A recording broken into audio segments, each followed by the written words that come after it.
Okay, when There we you go. hit, This should be going there. let's have a look. He'll tell me. Oh yeah, awesome. We're live. Okay, Is the audio okay? Do you know? yeah, and we're on live. So we are recording now. Let's Hey, see if we've. Let's just wait. Drexy, if you maybe put in that? If you put that thing in the chat. what thing? Sorry, the the Explorminate beginning exploring shortly thing I sent you. If you bang that in OBS, you can just copy and paste it in there. Oh, we got someone waiting. Hello, Geneva. Sorry about the slow start, guys. We're just getting set up. It's a bit of a weird setup that we've got to go with today because Drexy's going to be playing and I'm going to be watching him play. And So I've never it's gonna, streamed in my life, so yeah, this is Drexy's first time. We're going to pop his streaming cherry tonight. So how do I fucking help? Create new image, add existing image. How the fuck do you do that? language, Timothy. Okay.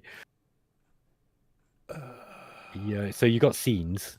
You know where you got scenes. Yeah. If you can usually. Oh, sorry. No, you got sources. If you drag and drop that into where it says sources, then it will just add it there, and then there's a little eye icon that you click on, which will show it, or just not show it. What? Just drag the image there, or Just drag the image over. Yeah, it should work like that, and just drag it into that sources box, right. and then it should add it, and then you put it at the very top because that wants to be the top above your display capture. What are we actually seeing? Yeah, we can see your screen. That's looking good. I can't put the image in there though. I try and drag it, it just has an X. Don't worry about it, mate. We'll just leave it for now. It was just an idea while we were starting. Image. Can I drag an image into here? No. Hi, Roger. How's it going, matey? Yeah, don't worry, Drex. Just leave it, mate. We'll just start. Okay, so how are we going to go about this? I think probably what we should. What do you know about this game so far, Drex? Like, how far have you got into it? I've played probably maybe 10 or 20 turns at most. Probably about 20, yeah, about 20 turns, I'd say. All right. Okay. I think what we'll do is we'll try and get through planet generation quickly. The reason being is because I think everybody who's been watching Shadow Empire streams recently has just seen enough planet generation. So, however, it is worth going through kind of, relatively thoroughly, if you follow me. Yeah. You know how to do it already. Just make sure your settings are okay, and then we'll just go to start game. Yeah. So, this is where you get to pick a planet. Are you wanting to play on the Oceania content? I don't mind, to be honest. It would maybe nice to show it, I guess, seeing it come out today. I think it would. I will say it does make the game a lot more complex. However, you don't necessarily have to engage with the maritime trading house stuff, which is the complex stuff, if you put it on a certain map type. So it might be an idea to play on. We don't have to. You kind of have to engage with it on the Oceania stuff, but less so. The Arctica class is a good class probably to start, because the reason being is because it generates an ice sheet at the top and the bottom, so you can actually get between the two, like to most of the land masses without like engaging with the maritime trading house stuff. I will say that the oceanic content does make the game a lot more complex, but it's kind of a complex game anyway, and you're gonna have to get used to it. Hi Marlo, hi Geneva, Latter-day Gamers, and Rory McBride. How's it going, guys? Hey guys.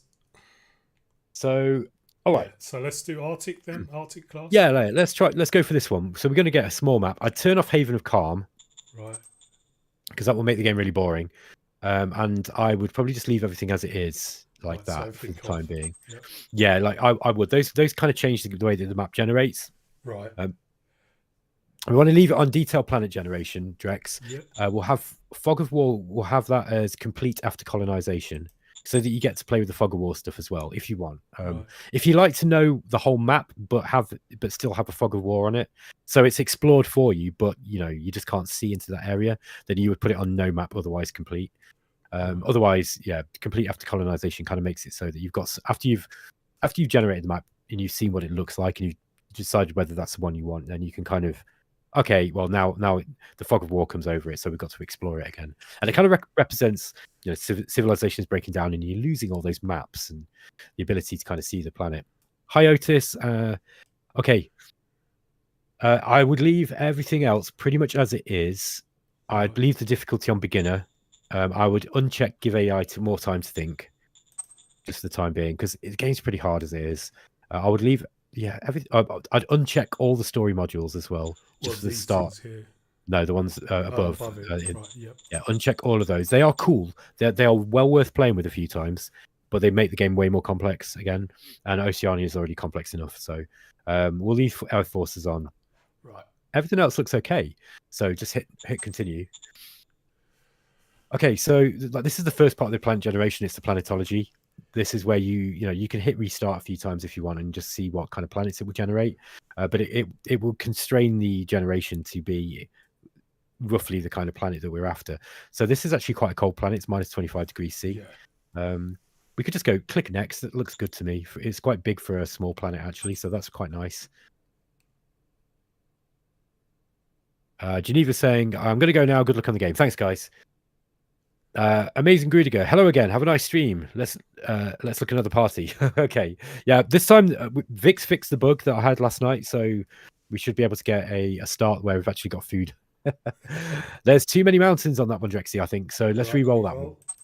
Yeah, I think I like playing with looking for less than 10, really. Yeah, that's more. I quite like playing with those kind of crazy mountains, but yeah, that's none. Yeah, maybe re-roll that one again. This is going to be a really cold map. There we go. 9%, that's fine. That'll do. All right. So 23% plain, 68% oceans. Now, Drexy, if you hit mini up at the top, can you just see where? Yeah, if you just click on that, and that opens the mini map. Now you can actually scroll around and see what it's done so far. Ignore these numbers for the moment. These numbers are kind of, I think they're precipitation, so it kind of tells you where the rain is. Oh, have you got a mod on? Have you got a map mod?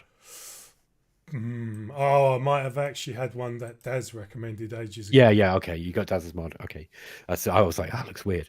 All right, so yeah, this is what your general planet's going to look like. I think this looks okay. You've got 2 main continents and then some smaller islands. Yeah. You can scroll it around like just by moving to the end, or you can just click there like that, and you can zoom in and out. If there's a tab on the top left that says random, yeah, if you click on that, then that will bring us back to the planet generator again. Right. Go to continue, and this will bring up this will unveil the next step, which is the biosphere generation. Right. Oh, there you go. What does that mean? So hit mini. Either hit the bottom tab random, or you can hit mini again. There you go. Now what this has done, you see how it's given it an ice sheet. Right. So this planet's kind of interesting because it's actually got an ice sheet all over it. So you're getting some of the Oceania content, but you can probably technically move over the map for most of this game. So yeah, this is kind of. So is this the only real water that's not frozen? Yeah, if you want to play with proper water, you can just generate a Gaia class or something. I just thought the reason why this one might be interesting is because we don't have to worry about the maritime trading house stuff so much, which might be useful for a first game. But it's entirely up to you if you want to kind of check out a planet that's more water based. If there was a little bit more water, would be nice. All right, go back to click on random then. Go back to go to restart. Oh, restart. Yeah. In that case, I would probably put it on a Gaia class planet, because Gaia is going to be quite like a there we go. Leave all the other options as they are. You can choose spread out. Now, the only thing about spread out is that it will often mean there's quite a lot of exploration before you ever get to meet anybody, and I don't know whether that's interesting or not. It might be for you. Maybe, can I ask you one thing? This planetology, what is the sort of ideal thing you're looking for here? It depends on what kind of game you want to play. So the smaller the planet, what's a small planet? So you're looking at gravity, right? Gravity and the spin are what create the atmosphere in the game, and the atmosphere kind of generates everything else. You've also got planet age. If it's the older planets, so anything from about sort of 4 billion years onwards, they tend to have less metal and more kind of biosphere, so you've got more chance of life on them. Whereas a newer planet will have more kind of more metal to mine. The map, the size will also determine the map size of the game. So this is quite a small one by the looks of it. You could probably re-roll that, but this is directly 1 astronomical unit out from the sun. So this is almost very much like an Earth Yeah, planet, it's except got Earth-sized 24 one. hours spin as well. Yeah, right. It's very much like Earth, except it's colder and it's also got like only 0.4 of the gravity. So what are we re-rolling for? What's Well, ideal? just try another one. Okay, so that's 0.4, so it's slightly bigger. It's kind of Very about much pretty similar. That's pretty similar. Let's just go with that, Drex. Right. It's a little bit more temperate. You're probably going to be able to farm on that a little bit more easily.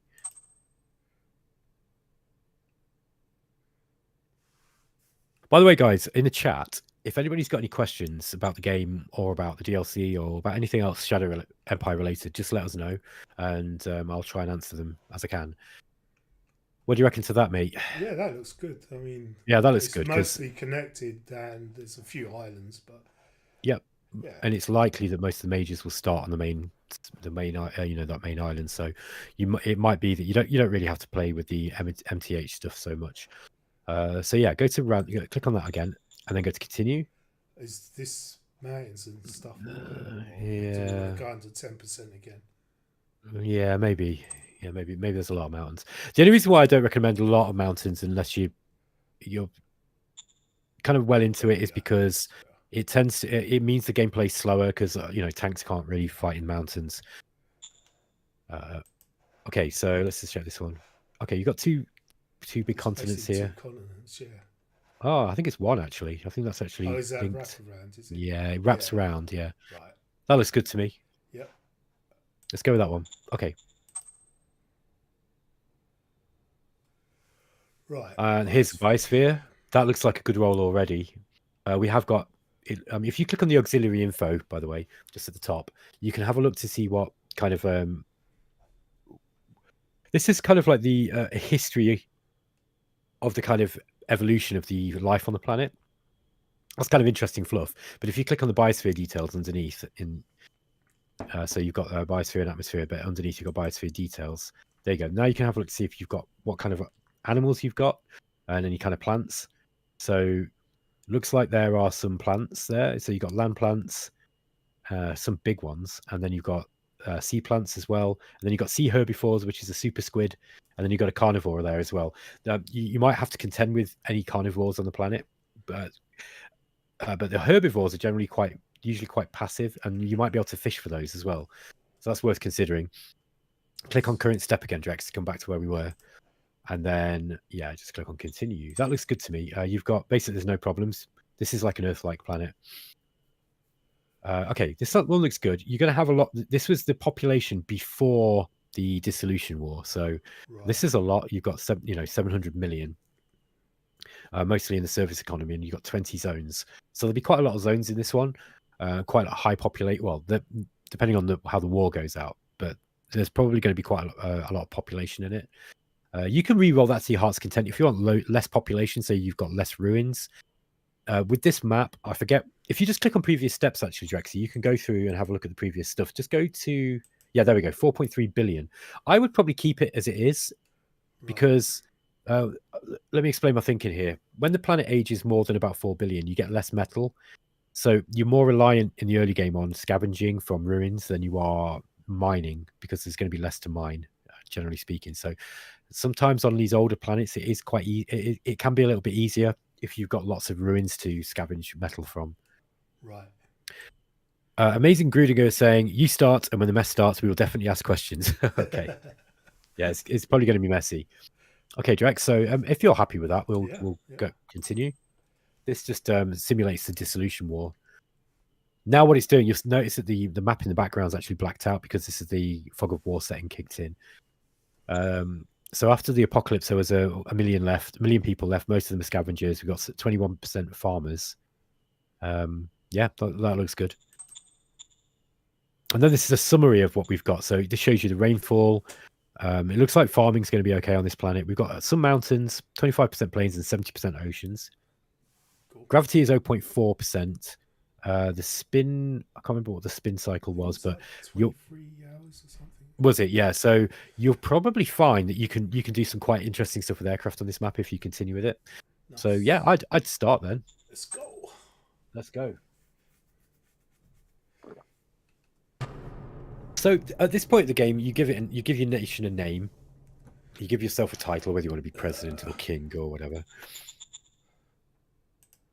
Is this the nation's? Yep, that's the regime name. Here we go. So you just click on that. Drexy land. There we go. That's interesting. I couldn't see that actually. And no, it must come because it comes up in a box. Windows. Yeah, Windows box. Drexyland sounds good. Okay. Yeah, I can be president. That might be. Okay, and then you can change the colors of your nation there if you want to mess with that. And there's a symbol. So the primary color is just kind of a color that it uses to identify you with, and then the unit color is the important one, really, because the unit color will be one you want it to be a lightish color because it will overlay a color that you can assign to each unit. So, like, different regiments will have different colors. So yellow is probably fine. And when you're happy, just click OK. There we go. You beat some doggies. Okay, so this is representing kind of like a history class and describing what happened in the past. You can read all the fluff if you want. When you're ready to go on, you can just click. Right, what's now, this bit? All right, this is where we start getting into sort of the meat of Shadow Empire's economic simulation. So you've got these 3 different factions of your government or of your society, so to speak. You've got this setting is kind of your government sort of setting. I think this one's called, I think it's your society setting, I think it's called. But anyway, you get a choice between enforcement, government, or commerce. Each one of those is a path with a series of tiers, and the more points you get in them, the more things that it opens up. It's always advantages as well. Like, it doesn't open up any penalties really, but it's quite difficult to keep one of them high because various decisions will often take you in different directions. Right. So there's a bit of a juggling act, right? I think early on for this game, I would probably recommend commerce. Right. The reason being is because commerce is now like government will give you extra bureaucratic points, and the game is about building bureaucratic points. However, I vaguely remember that. Yeah, that's one of the benefits you get with government is a bureaucratic point bonus. But commerce is nice for beginners, and the reason being is because the more commerce points you've got, you get this bonus to your private economy, and that means that your zones will build a lot of the quality of life buildings themselves, and that will mean you don't have to build so many of those yourself. So you can kind of like leave some of the micromanagement of that to the computer. Right. It's also quite a good. This is like an advanced setting for like players who are kind of interested in min-maxing that side of stuff as well, because having a really, really strong economy is really good in this game. But yeah, so I mean, I would probably pick any of them is fine, but enforcement basically gives you a tax bonus, so you're gonna have more money. Government was going to give you a bureaucratic bonus, and commerce gives you this, kind of private economy bonus. I'll go with commerce. I like to build up my economy early on. Yeah, right. And so that will give just like in Distant Worlds, you've got a public economy and a private economy, and the private economy in this game is I think the terms are actually swapped from Distant Worlds. I can't remember which is which now, but basically you've got the private economy in Shadow Empire works in a similar way to the one in Distant Worlds. They kind of build their own stuff. You've got to kind of nurture them, but you don't have any direct control over what it is that they build and that kind of thing. So it works kind of the same way. The next one is heart, mind, or fist. This is the way that you're approaching your attitude towards your people, I guess. So heart gives you bonuses with morale. And the knock-on effect of that is it's cheap as a field armies because they work for the love of things rather than money. Yeah. Mind is basically to do with research, as you might expect. It just gives you a research bonus. And fist is really good if you're expecting wars early. So fist will be, there's about 60% in the 60 points in, or 60% fist. You get this bonus there's a tier called Esprit de Corps, which gives you a flat 25% combat bonus, which is huge. It's like a massive bonus. So if you're going into war, you really want to go for that one because it just gives you such a big advantage. But I would advise mind to start off with because you want to kind of go into the tech tree quite heavily, and it really helps. It's a big deal. The final one you've got is this is kind of your government type, I guess. So you've got democracy, meritocracy, or autocracy. I wouldn't advise autocracy the first time you play it, just because the bonuses it gives you are mostly war-based. So they're good if you really want to play a very fast, aggressive game. It's really good for multiplayer. if you're playing a fast, aggressive game. But I would skip that. I would go with either democracy or meritocracy. Democracy gives you some nice cards to do with hiring leaders, so you can get some really cool leader cards that are more specialized. So, like if your zone governors, for example, you can get a special card that helps with those. Meritocracy, on the other hand, doesn't have such good bonuses as democracy. However, you tend to get better leaders. So either one is good. Like I'll let you pick. I think meritocracy, democracy's probably got more obvious bonuses. Meritocracy just gives you, it seems to give you better leaders, and it has some nice. It does have a couple of nice effects too. So like I'll leave that one up to you. I'd probably go with democracy to start. Democracy, yeah. Yeah, you strike me as a democratic fellow. Latter-day Gamers is asking. Sorry, guys, I'm kind of missed a lot of the chat here. Amazing Gridiger says, interesting fact, you created a planet where the amount of water is exactly the same as on Earth. Yeah. So the Gaia class planet, I think it's supposed to be like an Earth-like. Yeah. The day cycle and the distance from the sun is roughly Earth-like. So yeah. It was. That's right. But it was just smaller. Rory McBride was saying, just bought the DLC a second ago. Why not make it even more complicated? Yeah. Look, like the DLC is more complex. There's no doubt about it. I think the Maritime Trading House stuff really does add a level of complexity to the game that we've not really seen before. And that's already piling on, like this. Shadow Empire is very, very broad in the sense that there's a lot to it and there's a lot of fine detail. But I think the DLC content adds some more strategic planning that you've got to do in order to be kind of successful in the game. Take that with a grain of salt though, because I've not really played it a whole lot myself. I'm only just really getting into it myself, but that's my initial estimations anyway. Latter-day Game is saying, haven't actually played in about a year. How much better is the AI? Are they better at city management? My last game I controlled like 20-ish% of the map, but had over half the population. If you've not played for a year, then the AI is much better and the performance is much better too, because there was a big round of AI and performance updates about 6 months ago. So, and Vic's constantly working on that too. Like, I mean, even over the last couple of weeks, he's been putting out open beta patches and and like little bits and pieces that's just tweaking everything. All right, Drex. So this is the VidCom. This comes up to tell you important events at the start of each turn. Right. You'll see it's actually one of the tabs that's highlighted on the top left, but it automatically comes up at the start. So you can just click through this at your leisure. Yeah. President of Drexy Land. Yeah. Good name for an album, mate. Okay, so this is important. There's these things called epochs, and this is a kind of way of marking passage of time in the game, I guess. Now, if you look at the top right, it says time of efficiency 1 of 11. That means that for over the next 11 turns, you're going to get this bonus, and the bonus gains in strength. So it peaks in about the center of the, after about 7 turns. Right. So yeah, look, it says in 6 turns, the effects of the time efficiency will come into full force. This is giving you public industrial point bonus. This is really good, by the way, because you've picked commerce, I think, and you're not only going to get a public bonus to you. Once you start going down commerce, you'll get loads of industrial bonus points and economic bonus points for your private economy, but this is going to allow them to build stuff up quick. So this was really lucky. So hopefully, if we play it right, you're going to be able to get a really nice, strong economy going. Nice. Now, these are the stratagem cards.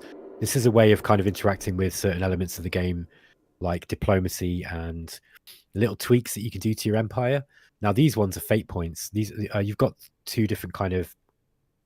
You've got political points, you've got bureaucratic points, which is something slightly different, but the stratagems are controlled with political points or fate points. These are like when you make certain milestones in the game, like when you capture your first city, when you hit a certain level of technological development or cultural development, you'll get a fate point, and you can spend these on these cards. And these are kind of like special cards that you can play to get you out of certain problems. Right. The red ones are ones that are negative effects. They'll give you a penalty in some way, but they'll give you fate points. So let's say that you desperately need political points, right? And you see this card, 50 political points. You can exchange one of your fate points in order to play that card. But if you've not got a fate point and you don't mind taking the hit from chemical high, right, you could play. Yeah, you do that. Yeah, you could.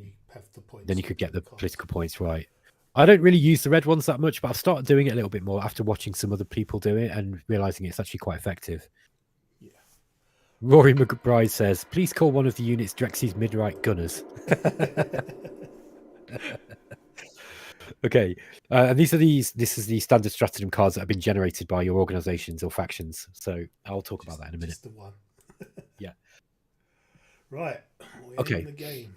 Let's just close. See, you've got that tab at the moment. Just close that down, and let's have a look at what we got. So I just dismiss this. You can just close that, dismiss that one. Yeah.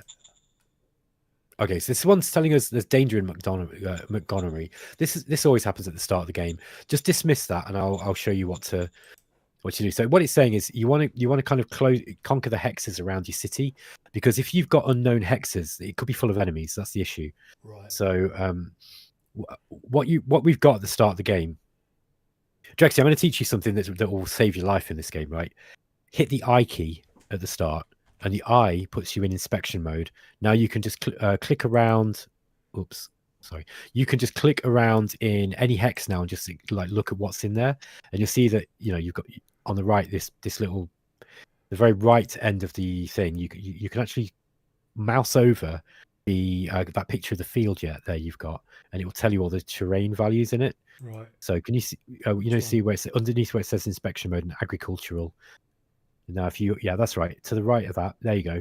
If you hold down, this gives you some information. It's not going to mean much to you at the moment, but it'll be really important later on. Inspection mode is dead important because you don't always want to be moving units. Sometimes you just want to be looking at stuff. So just remember that key. It's the I key. Right. I notice that a lot of people don't do that, and it will save you all sorts of misclicks and moving units accidentally and all kind of crap. So so click in Montgomery. If you another hotkey that's important is if you hit the 1 key on the number pad, not the number pad, sorry, the on the keyboard, the number, that's it. That hides all your units. Right. Nice. That's dead useful. So you can actually now, I'll just show you the interface a little bit. On the bottom, this bottom row of the interface will show you, you've got a bunch of tabs, right? You've got the one that says Montgomery. That's your zone. That's basically the zone tab. Right. That'll bring up a load of information on the zone. The one next to that where it says no unit selected, that's where you would click on if you were selecting a unit. So if you hit 1 again and bring the units back, the unit cards back, right, now click on one of those. There you go. Yeah, exactly. Yeah. It's a big UI, mate, and it can be a little bit confusing to go through, but we'll get there. In the middle, if you click on Drexyland, that shows you your regime. So this regime will change if you're clicking on another one. So if you click on that other city that's to your right, you'll see here the regime tab's now changed to what's that, Laminaria Imperium. Yeah. And it will give you some information, just what you know about them. So you don't know very much about them at the moment. The number to the number to the left of that red unclear thing, I think that's your recon. Oh no, that's not. That's your relations with them. But yeah, so you don't know much about these guys yet. You don't know who they are. They're an unknown. They're an unknown culture. They're a minor regime though. So minor regimes are basically, they don't play by quite the same rules as the AI. As the other AI factions. The other AI factions, the mages, are kind of like the player characters. They're like other players. They're trying to win the game. The miners aren't really trying to win the game. They're just trying to kind of survive, basically. So the third one is assets.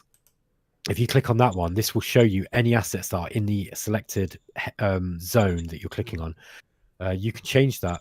If you just if you look, see where the number 1 is on this bar, and there's a bunch of icons next to it. Oh, yeah, that's it. If you click on the very top one, that one selects just what's in the hex. Yeah. So if you click outside of Ripple or whatever that is now, there you go. You'll see that there's no assets. But if you click back in Ripple, there you go. Then it will show you the assets just for there. So the one underneath that is actually the assets for the entire zone. Right. So if you click on Montgomery again, there you go, and you'll see that it's actually showing you assets that are right through your zone at the moment. If you clicked on the individual city hex, then you will just show the ones that are actually in that individual, that literally that thing. What's going on? Oh, sorry. How do I? Is there a quick way to get back to your turn? Yeah, because it's right at the bottom. Yeah, there's a mini map at the top. If like on the top right tab, so there's a mini map. You can always click if you get lost. Where's mini? Yeah, so you can just kind of click on that and then zoom in. So you use a mouse wheel to zoom in. Yeah. Right. Okay. All right. Okay, By the so way, pretty much everything's got hotkeys, and if you hover over the tabs, if it's got a hotkey, it'll tell you. So like most of the there's pretty good tooltips in this game. Items, by the way, that one. If you just click on that one, we'll just finish the tour of this interface. This tells you what you're producing and what you are using, what you're producing, consuming, and sending out, and stockpiles. This is all your economy, and you'll notice that you'll see that it's got some of the same symbols as you've got in this SHQ bar, which is on the left, underneath where you've got Drexy land. You've got a bunch of icons with all your different resources in, and this is telling you what Montgomery is producing, what it's bringing in, what it's consuming, what it's sending out to other areas, and what it's got in its stockpile. right. Yeah, basically, it's got a bunch of other stuff going on in there as well, but we'll come back to that later. I'm taking it water is probably how in this, because it's a Gaia world, is water as important as in the original game? Because I remember if we played the original game, you always had to sort of try and find enough water. I mean, It's I'm right next to the sea now. If you start next to any water source, you've got no problems with water. It just Right. assumes that you can kind of Yeah. you can process the seawater or whatever. So yeah, you'll see that at the under the SHQ panel in the top on the left, you'll see that you've got food on the very top, but then water's underneath. And you'll see that water has got these two blue arrows next to it. It just means Right. it's staying stable, and that's because you've just got tons of it. Yeah, you've got infinite water, so you don't have to worry about water in this game. It's food and things that you're gonna have to worry about at the start. Right. Right. Okay, When Roger Gleason is saying, clicking on your flag or regime name in the top left, or in the top left, centers view on your capital. Oh, there we go. I did not know that. Thank you, Roger. That's really good. I've learned something new there. Yeah. Oh, there we go. I mean, You can also the D-pad, or sorry, the arrow keys on the keyboard will also move the map around as well. Okay, on the right tab is the right bar. You've got the SHQ, and then underneath you've got zone orders, and then under that you'll have unit orders. So again, if you were to click on one of the units in Montgomery, like that one, for example, you'll see that underneath it says 3rd Montgomery. So that's actually you've selected a unit called the 3rd Montgomery Militia or something like that. Right. So you can give these units like administration orders, like you can get them to replenish troops, or you can transfer them. You can turn them into a battle group there. There's a few bits and pieces. The one above that is the zone orders. So if you want to raise a formation, like make a new unit, you would do that with the raise formation button. You can click on the zone SHQ button above that, and that should take you to the SHQ, I think. Sorry, underneath where it says Montgomery, we're still looking at the middle row. Yeah, there we go. So you click on that. Oh, that's where you can change the SHQ. You've only got one, so you don't need to worry about that yet. Right. You probably won't bother with more than one SHQ. You've got colonize, so you can send colonists into a place. Then you can construct new buildings there too. So you're going to use that one quite a lot at the start of the game. And then at the very top, you got SHQ orders, so you can build ammunition or machines with the workshop button. You've got replacement troops where you can just raise individual troops ready to be sent out automatically to other units. There's a trade button for doing trade with the trading houses, and then that's transferring between SHQs. Don't worry about that at the moment. But the trade button and the other three, you're going to use those a lot. Right. So, fuck, Shadow Empire is such a big game, and there's so much I take for granted when I play it. So, really, what you want to do at the very start of the game is you want to have a look at what you've got, right? So if you click on the assets button in the bottom tab, yeah. So you start off with a high command building. This is something that you get in your SHQ, in your main city, and that's going to generate political points for you and also some bureaucratic points, I think. Then you've got that's it. That's the only building you start off with. Right. You've got that's a silver asset, right? That means that it's a public asset. That's yours. The private stuff is in this kind of brownie color, sort of bronzy color. Yeah. So they've got a farm, they've got some scavenging, they've got a transport hub, and they've got a private harbor. All of these things can be nationalized if you want, so you can bring it over into public ownership. you have to pay credits to do that. So it's not usually viable at the start of the game to do it. You can do, like, it used to be a sort of bit of a no-brainer just to nationalize your transport hub, but I wouldn't do that to start off with. You don't need to. So what happens with these, if you hold your mouse over one of, like, let's just look at the farm, for example. If you just hold your mouse over the farm, that one's just telling you what it's producing, right? So you've got the little wheat sheaf on the bottom left. That's telling you how much food it's producing, private food. So 572. That one's private food. So that's food that's going towards feeding your populace. Right. To the right of that is how much food they're actually giving to you for your public workers. So that's any workers that you've got in the city or any soldiers. So you like the way that the game splits the way that the game splits how people how it handles is you got private citizens who are just taxed, right? And the game just deals with those itself. They pay a service tax, and they generate money. They build their own infrastructure, but the game deals with that themselves. So that's what that private credits is.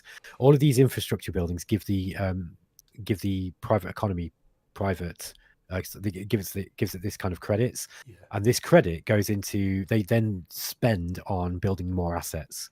So it's quite a simple economy. There's a little bit more going on behind the scenes though. But you'll notice that some of these buildings actually give you stuff as well. So for example, if you look at the scavenging, that one is giving you metal. It's giving you metal and oil.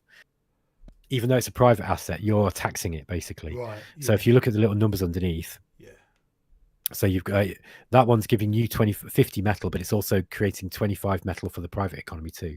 And then it's so I can't remember what they do with that one. I don't know whether they sell it off or whether they use it in the same way that you would use it to build stuff. I can't quite remember how that works. What you need to know is even though something is privately owned, it's still giving you something. So you don't immediately need to kind of privatize these things or make them public. Yeah, because they're still working for you. Basically. Yeah, they're still working. So what I would do first is, you've got no food, right? If you look in the top left, you've got this on this SHQ thing. That negative, that's your food, and that's showing that you're going backwards in food at the moment. You don't have to pay very much. All the military units at the moment you've got are militia, so they're kind of run by the private sector. But you will have to pay all the workers who are working in that high command building. So you are losing a little bit of food, and as you build more assets, you're going to be spending food. So it can be a good move for your first thing to construct is to construct a dome farm, and if you start generating excess food, you can always sell it. So that's one option you've got. So the way you would do that is if you go over to the construction button on the right underneath where it says Montgomery, one down. That's it. There you go. And then okay, yeah, you can't. Right, the reason why these are kind of yellowed out, you can't build an agricultural dome or a farm here because the AI's already got a farm. The private sector's already got a farm in that one hex. So if you just come out of that and then click on a different hex, which is like maybe Zanbot or one of those little areas around there, like that, and then you can click on. I wouldn't build it yet. Let's explore first, but that might be a good place for you to put a farm because it's already in agriculture. Yeah, exactly. So you can start the construction, and when you click on start construction, it doesn't spend anything right now. So if you were to, I think if you were to start construction and then cancel it, it wouldn't be a problem. So you could build an agricultural dome. You could probably get. I think this is a little bit too hot for Earth.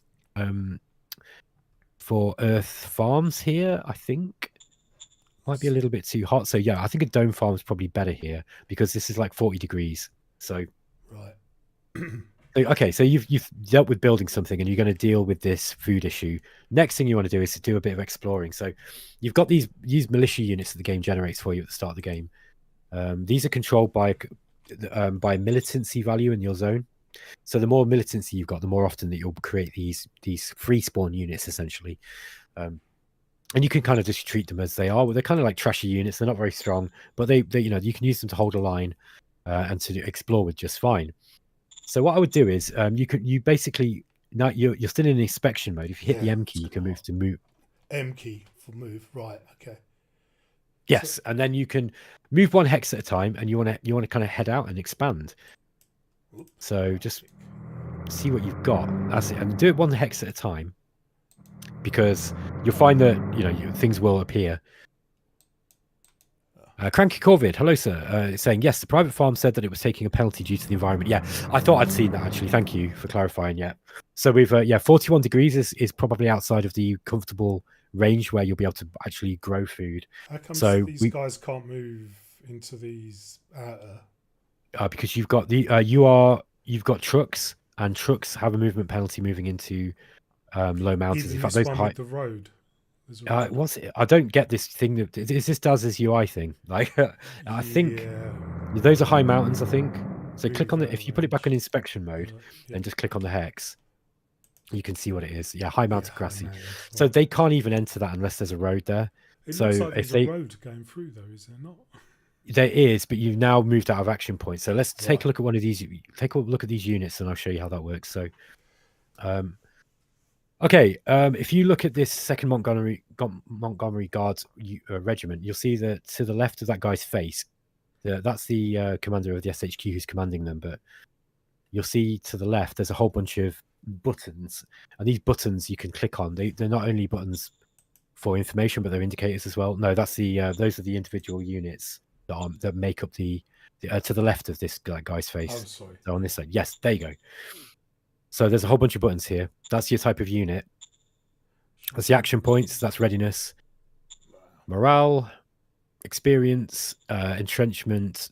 That's the power of the OHQ or the commander, how whether they're in range, and that's their supplies. All of those are buttons as well, Drex. So you can click on them, and it gives you even more info. Yeah, lots of menu diving. So what's pertinent here is the action points. So you'll see if you click on that one you've just moved, you'll see that it won't have any action points left. Yeah, it's got 10. So and its movement type will be such that 10 points is not enough to move it anywhere. So when you're looking at how something moves, if you click back on one that has got some action points, if you click the M button, so you're back into movement mode, you'll be able to see where it moves. The highlighted squares are where you can go. I'd probably move the infantry up there, yeah. Now that's a ruins hex, so they'll be able to be guarded in there. They'll be able to entrench in there anyway. There you go. Okay, so you can't move any further that turn. And just keep moving out. Now you're really lucky because you've actually started near another zone. So really what you probably want to do is... Oops, done it again. Yeah, probably better off zooming in. Yeah. So what is that? Okay, so it's a militia unit, but for some reason you've got more artillery in it than you've got troops. Okay, so again, I'd probably move that probably towards the... I don't know. I'd probably move it towards this zone. I reckon as soon as you can, you want to get some regular units up, which will be able to take out enemies a little bit easier than these militia that you've got. Oh, now those buggies can actually move quite a long way. Look, either those can move along that road through those high mountains. It's actually if it wasn't for that zone there, it would have been a bit of a rough start because getting through those mountains would have been a real pain. Polo 12 says you can check the farm types with the secretary. Yes, you can. It's actually there's a report that tells you as well. That gives you a report of what's the best kind of the best kind of farming method. It kind of advises. Oh, is this your HQ? This guy? Yes. Now that counter is a special one. That's the SHQ. Yeah. So that represents the overall command structure that you've got. Right. Yeah, and that actually that's a physical unit that contains all the it contains all of the resources that your zone is actually holding. So you can strategic move new SHQs actually, but you can't usually move the existing one because it's just too heavy because it's got too much stuff. Right. If you click on that unit first SHQ though, yeah, you'll see that it's got slightly different controls. So for the supply, if you click on this little barrel, here you can diagnose kind of certain issues if like you're not getting, if the SHQ, which is responsible for sending out resources to and from all your units, if it's not getting, if you're not getting supply, you can sometimes look in there to see what's going on.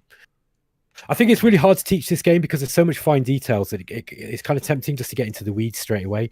I think the best way to do it is just to kind of play it a little bit, and then as things come up, you deal with them there and then. Right. What you want to do now you've moved your units, Drex, is to There's a couple of things I would do. If you click on the MNG but tab at the top left, that's management, and this is the assets in your zone.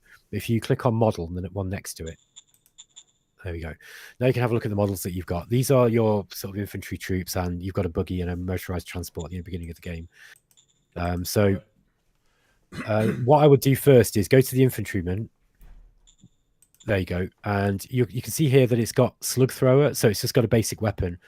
If you click on the design tab, that's the first thing you want to do. And the design will tell, oh, you've got a really good design. So anything over 100 is good. Like anything over 95 is acceptable. Anything under 95 is probably crap. Well, so this is a structural design. We'll go into model design later. Again, we'll try not to get too tangled up in the details, but just briefly, if you've got an STR, structural design of more than 100, that's really good. And every time that you upgrade that model, it's got a better chance of becoming even better. And this weapon, it's got a really good weapon as well. So you've really looked out there. If you click on the machine gun, yeah, see, that's got 100 for structural design, so that's okay. But you see, weapon is 71. There's kind of a range, right? New designs will come in the range of about 70 to about 100. Is it 130? I think, yeah. So anywhere between 70 and 130. 70 is low, 130 is high, and the average is, should be around 100. So this is not a very good model. It's got quite a weak weapon, but because the structural design's okay, that means that the base. What happens is the structural design just makes the base design better each time, and that's the number next to it. Right. So it's got quite a bad base design, but the structural design is okay. So each time you upgrade it, it will get better. I'd probably just redesign a whole new one of that because it's kind of crap. You can have a look at the motorized transport if you want, if you're interested. This one doesn't really matter, to be honest. It's just you don't really use them that much anyway. And then the Cooper Plus is a buggy. These say recon buggy, but you can use them as tanks in the early game. Again, kind of crap. Yeah, it's got good armor, but it's got a weak weapon and a really bad engine. Yeah. But that you could build on that. So, all right, now you know that you've got some decent troops that will design well. That will kind of inform where you want to go with your councils. The first councils you get, you don't need model design first, I wouldn't say. Right. Jay Harita is saying, just here to say, I love Explorminate, and now I'm off to play some Oceania. Thanks to the channel and take care, guys. Hey, thanks, mate. That's really cool of you to say so. All right, Drex. So go back to your map, and then we'll have a look at the decisions. Yep. Okay. So this is something you get at the very start of the game. This gives you an option. This gives you a chance to push your profiles in a certain way. Before we answer that, well, let's have a quick look at the profile tree so you can see what's going on. On the you see the SHQ tab on the far left. There's 3 tabs. To the left of it, sorry. There you go. Click that one there. Yes, that's it.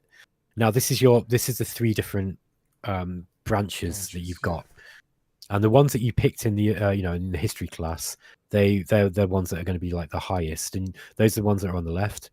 The arrows indicate which ones interfere with which other ones. So just briefly, if you're looking at that one, yeah, that's commerce. If you go higher in commerce, it will drop government down.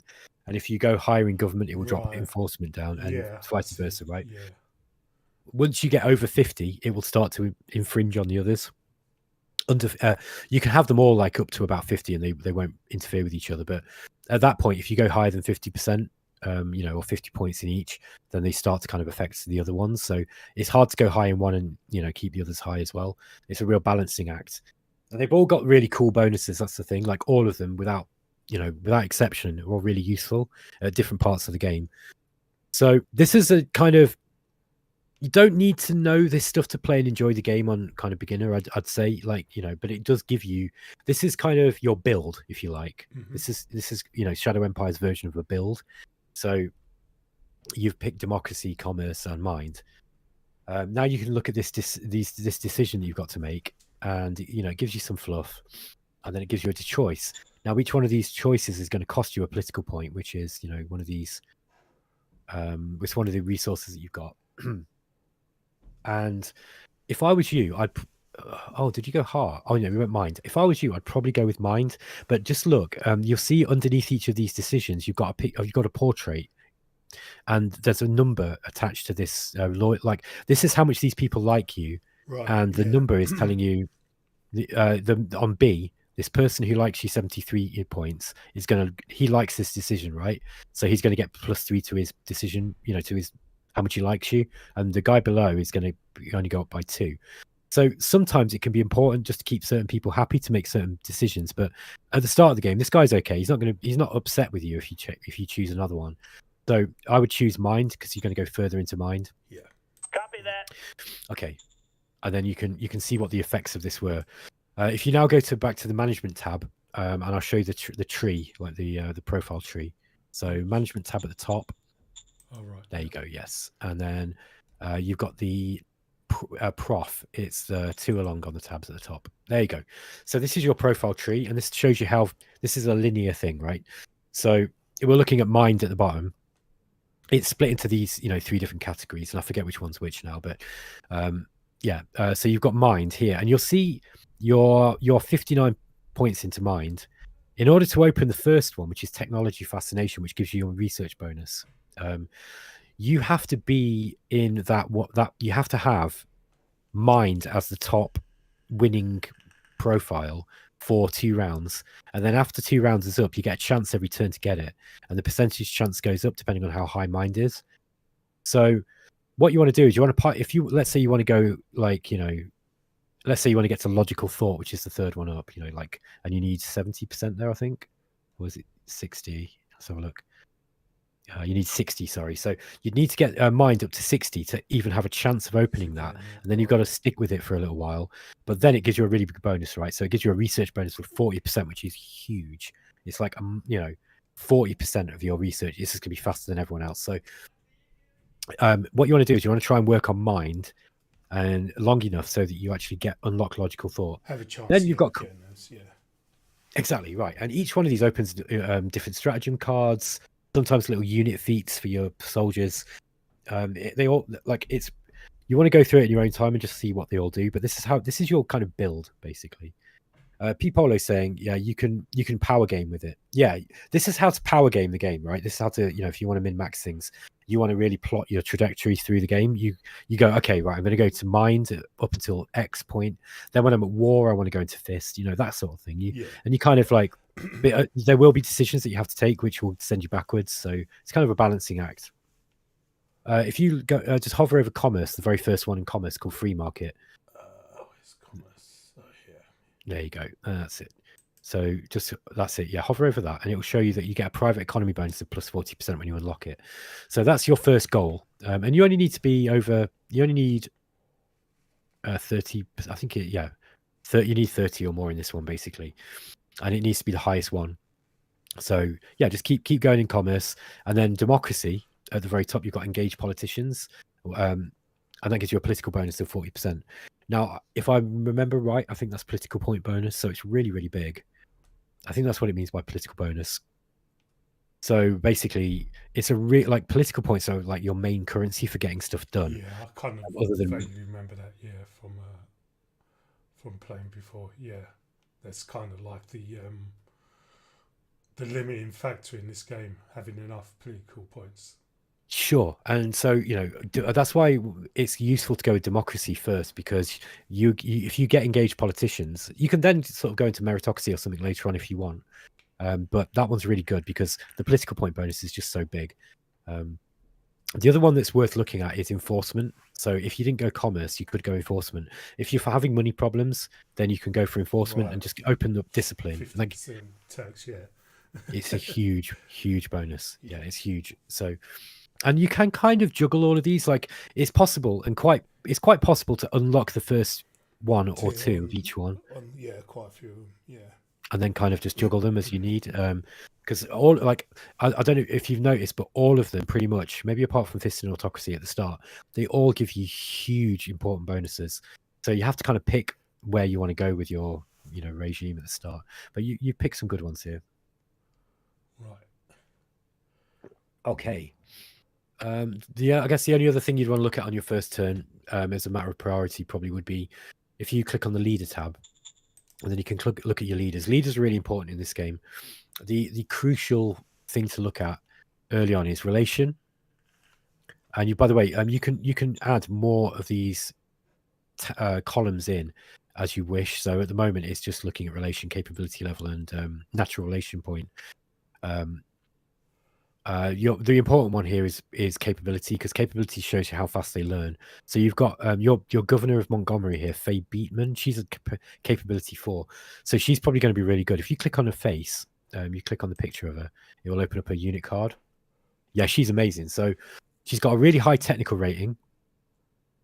She's really good at administration. She like if you can, you really want to keep her where she is, because she's going to make your every dice roll that you make with your city, whether it's growing food, whether it's she's got an agricultural bonus. She will get bonus for scavenging. She's good at prospecting, which means she'll be able to find mines and stuff more easily. The administration bonus is quite big. If you hover over all of those skills, by the way, I'll tell you what it does with a tooltip. Right.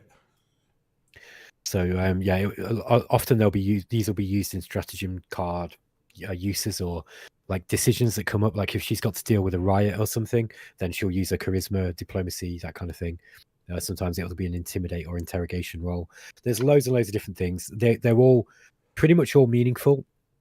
There's a couple of them in personality that are there just for fluff, really, but pretty much everything in this game other than that is really, really meaningful. The way to juggle your leaders is really, really quite in-depth and complex, but it's one of those things that you don't really need to do a huge amount of to be basically successful at the game. If you're like, as P. Polo was saying, if you want to power game the game, then you can really kind of, put your all your leaders into the correct positions, juggle them around, that kind of thing. But this is a good leader anyway. Capability 4, Cap 4 is really, really good. You won't get many Cap 5. The rest of them. Yeah, right. She would be a good advisor. Like if you had an advisor that, because advisors like a decent kind of spread of skills, and she's got a good spread. She's good at everything, really. So she's probably your best leader. You want to have a look at the Supreme Command, the commander of the SHQ. Okay, he could be better. War 22 is kind of low, but he's at least got some high command skill, which is the skill that's used for the SHQ. So, excuse me, and he's okay. He's all right. He's not. He could be worse. So you just leave him there for the time being. Then you can have a look at the advisor. The advisor is quite useful. Yeah, he's not bad. Like his capability 1, so he's not going to learn very fast. But look, he's got a decent covert ops skill. So he, like, at a pinch, you could put him in as a Secret Service Council guy, and he'd be okay. The only problem with the capability is if they're a low capability, they don't level up quite as fast as everyone else. So they tend to, they get old and they don't really get much better. Amazing Gridiger's smiling. What are you smiling at? So anyway, so Drex, what you can do is you've also got a reserve pool member there. This is somebody who's probably going to be a candidate for putting in your first council when you get a chance. Rory McBride saying, I didn't know those are the unit buttons. Nice. Found that a bit clanky working out time units, and time units needed to move into terrain, etc. So, Hopper Parkinson. Has he got psychic abilities? Which one's this one? Sorry. Sixth Sense. Yeah. Hover over it and see what it does. Hard to define, but a very valuable skill. I'm guessing he's just very aware. So it adds a random bonus of 1 up to a half its value up to any skill roll. It's a really, really good skill, that one. So basically, right, you'll see where you've got this 6. So look at Sixth Sense again, right? You've got this where it says level. This is the level of the ability it's got. Right. And then it's the stat that it's using is willpower. So he's got a really high willpower. Yeah. Right? He's will 45 is really high. So what it's doing is it's adding the Sixth Sense ability, and then it makes a roll for Sixth Sense using willpower. Now that total amount, that's the dice roll modifier. It's adding every time he makes a dice roll in that. So if that's saying that it adds up to half of this to every roll, that's actually really strong, because it adds a random bonus of 1 up to a half of its value to any skill roll. So between 1 and sort of 13 or 14. Is that right? Yeah, you're nearly 50. So anywhere between 1 and about 14, he's going to get a bonus to every roll. So actually, he's not a bad leader. He's actually pretty good, because that Sixth Sense skill is really good. That's really, really interesting. I've never actually looked at that one before, I don't think. I just thought it was weird. I was wondering. You thought he was a psychic, yeah, or something in this game. Well, it could be. some Absolutely sort of right. alien spore got into his mind or something. Yeah, well, there's some spooky stuff going on in the background story in this. Fish Pilot is saying, I always found SHQ and their research council leaders to be the most important. Other positions you can get away with weaker leaders. Yes, I agree. I think if you're playing on, like if you're playing on the lower difficulty settings, that's definitely true. It depends on the start though. Drexy's got a leader, this governor of Montgomery here. She's really strong. Now, old battle mode, but back when I first started playing this, would probably have moved her out of that, replaced her with someone crap, and then got her as an advisor or maybe in one of the councils. However, the more I play this game, the more I see the value of having a really good governor. So if you've got a governor who is really, really good, not only are they going to be making excessive like amounts of food, like they'll be making more money from every sale that they make to the passing traders. It's like it's one of those things that you won't notice them doing their job, but your game is just going to run so much more smoothly. So do not underestimate some of these smaller positions.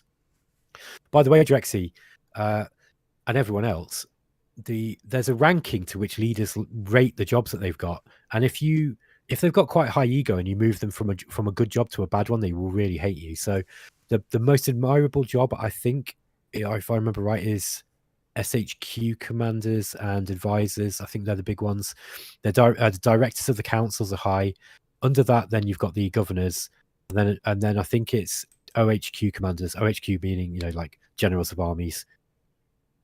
Fish Pilot saying governors are really nice for events too. That's true. Yeah, they are exactly. So yeah, if you'll also see Drex, they've got this personality thing, and if you start moving them around, their seniority rank, their loyalty and ambition and authority, all these things start taking account. So like some of them don't mind being moved jobs, whereas others will really hate it. And if you move them into a job that they perceive to be below them, then they can get really annoyed. And having annoyed leaders is really bad, because what will happen is if a leader's relation with you goes to around sort of 50 or below, you'll start getting decisions every turn where they just keep making mistakes, and they'll cause real big problems. Right. And if it goes low enough, they can sometimes rebel, and they'll take their army and just like they'll attack you. So it's kind of like Crusader Kings. You got to keep them all sweet. Keep them all happy, yeah. Yeah. And there is ego. Sorry. Is quite high. 90. Yeah, so if they got higher ego, then they want more money, and their loyalty increases lower by the looks of it too. So yeah, you can go through all of these tooltips and just kind of read them all and see what it all does. It's really, like I say, Shadow Empire is one of those games that it's got loads of stuff, but yeah, you don't always need to know it all at the start. Cranky Corvid to the rescue. The prestige rank is directors, and SHQ is greater than advisors and secretary, and that's greater than governors and OHQs. Thank you, sir. Yes, excellent. All this stuff's in the manual. I know it's sometimes a bit much to ask people to read a 400-page manual these days, but I do advise keeping a copy of the manual, or a veteran like Cranky Corvid next to you while you're playing, somebody who can kind of come out with the facts. Okay, so yeah, that's your first turn, Drexy. That's the main things I'd say that you kind of want to do. There's other stuff to look at. Oh yeah, right. So you get the option to choose an organization, and these. Just remember that you have only a finite amount of political points, and the political points, excuse me, the political points are split between all the different councils that you've got. So the more you have, like the less effective they are, until you build up more bureaucratic assets. And you do that by conquering other zones and building bureaucracy buildings. So you are kind of constrained by your empire size to some extent at the start. But you've got all of these have merit, right? And I've seen arguments for apart from Air Force Council and Applied Science Council, pretty much all of them you can do something with. I usually go either Model Design or Military Research Council. I'd probably go Military Research Council first. The reason being is because you can quickly research a few better weapons, including things like tanks and stuff. And then once because you've already got good models, you don't need to redesign your models yet. So you get unlock assault rifles and padded environment armor, that kind of thing. If I remember correctly, to get upgraded stuff, you actually have to build the units or something like that. Is that how it works? Yeah, so when you go through designing a new unit or building a new unit, there's certain things you pick that actually gives you new weapons and stuff. Is it not like that? Kind of. So you've got field testing, if that's what you mean. So the more you use the unit that you've got at the time, the more field testing points it gets, and that gives it a bonus when you redesign it. But if you click on the management tab, the MGT tab, there you go, yeah. And then at the far end, you've got type. This is the model types that you've got. So you'll see the ones you've got unlocked at the moment. You've got infantry, machine gun, truck, and recon buggy. And then the ones that are kind of dark green, these are ones that you can potentially unlock now. Right. Yeah, so these could be. So if you make an infantry with a bazooka, is that what? Then you can start going into manpad, Right, yeah. So there's a kind of tree.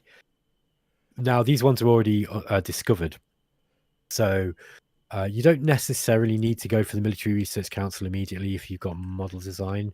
You could just go for model design and then open up light tank or APC. I think though, it depends on how you like to play and on the map you've got. I tend to upgrade my infantry first. Other people like to go straight for light tanks. It just depends on the map that you've got, I think, and how what your play style is. Actually, the recon buggies that you've got, you can redesign those quite early to be quite effective tanks if you've got open terrain. But I'd go with infantry are pretty easy to get out at the start of the game. So upgrading your infantry and the machine gunners can be quite effective too. Yeah. Back to the map. Yeah. So what's this one? This looks kind of expensive. Okay, so this is saying, do you want to upgrade Montgomery to a big town? So just close this again, and I'll just very quickly explain the sizes. So just go and click on the zone hex. That's it. Zoom in, so we can see what we're doing. All right. So if you click on the on the far left tab, that's one, Montgomery. I forget that you can't see my mouse, so you're having to go psychic here, Drexy. You've also got a high sixth sense skill. So you've got all these tabs here, and all of this is like bewildering amount of information. So we won't go through all of it at the moment. But what's pertinent at the moment is you've got the very top left one that's selected, which says small town. That's your city level, right? And that dictates several things. It's not once your population gets to a certain level, it gives you the option of increasing the city level size. And each asset that you have in your city can be upgraded a certain amount of times. So if you've got city level 2, the maximum size of assets that you can have is level 2. So you can have a maximum of level 2 industry, level 2 farms, and so on, right? Mm-hmm. Level 2 truck station. And each one kind of gets progressively bigger. So you've hit that population threshold already where you can upgrade to a level 3. The only problem is with you don't automatically want to upgrade everything straight away if you don't need it. You can always call the zone governor. So can you see it where it says zone Montgomery? Yeah, you can call her, and you at any time, and you can say, "I've got the political points. I want to upgrade the city." Right. So just because it's come up in the decisions this month doesn't mean that you're constrained to only that. You don't have to wait. You could actually just call her up and say, okay, I want to spend 10 political points to upgrade the city. The benefit to keeping it as small as possible at the start is, you see you've got these 9 buttons on the right. If you click on the top right one where it's got that civilization, where it says barbaric, I think it's that one. Right. Yeah. So here it tells you your civilization score. You've got a quality of life score, which is kind of a mixture of health, security, education, entertainment, health. All these different points, right? All these different points all go into creating quality of life. And if your quality of life score is kind of low, but your town, I think it's if the town size is a certain size. God, how does this work again? That was it. If the quality of life is higher than the zone civilization score, it increases happiness. Yeah, and I think that it's something to do with like the higher your city, the bigger your city is, the slower this stuff grows. So you don't always want to level it up too quick. Right. I think in this case it doesn't really matter. You got it on beginner. The game's going to be pretty forgiving, but it is just one of those things where it's not an auto. It's not something you want to do automatically. You've got to consider it, especially if you've got very low happiness in the town. Let's say you've got a village, at the first level, and you've got very low happiness and with a population and very low worker happiness. Then you might consider not upgrading it until you've got the civilization level up and the quality of life to a certain level, so they start becoming more happy, and then you upgrade it, because that, I think, if I remember right, it puts a penalty on how quickly it grows, the happiness grows, or the loyalty, or whatever it is. Well, those you've got at the moment. Yeah, man. Population. Yeah. So if you remember that the population is the private economy people, and then the workers are the ones that you're paying. So you're responsible for feeding all the workers, whereas the private economy is responsible for feeding all the private economy people. Roger Gleason is saying, oh, Gellison, sorry, Roger, if I keep getting your name wrong. Roger Gellison is saying quality of life is a good reason to choose the Economic Council first. Yes, it is. I think that in this case, because Drexy's taken commerce, you are actually going to get the private economy building their own commercial buildings. Oh yeah, Drexy, here's a bit of a tip. One thing you can do before you hit next turn is if you click on that small town at the top left again, on the top, on this center bar in the center of the bottom bar, yeah. And you got where it says small town, the top left, yeah. And then if you call her, so call, that's it, click on that. Go to zone orders. Affirmative. Click on OK. So this brings up a decision, and what I would do here is just adjust a few things. Recruit sign up bonus, you want to drop that down to like 1, just like, yeah, just drop that right down. You don't want to be paying your recruits that much. So you only need to put that up if you are struggling to get people into your armies. Same with the colonist recruit.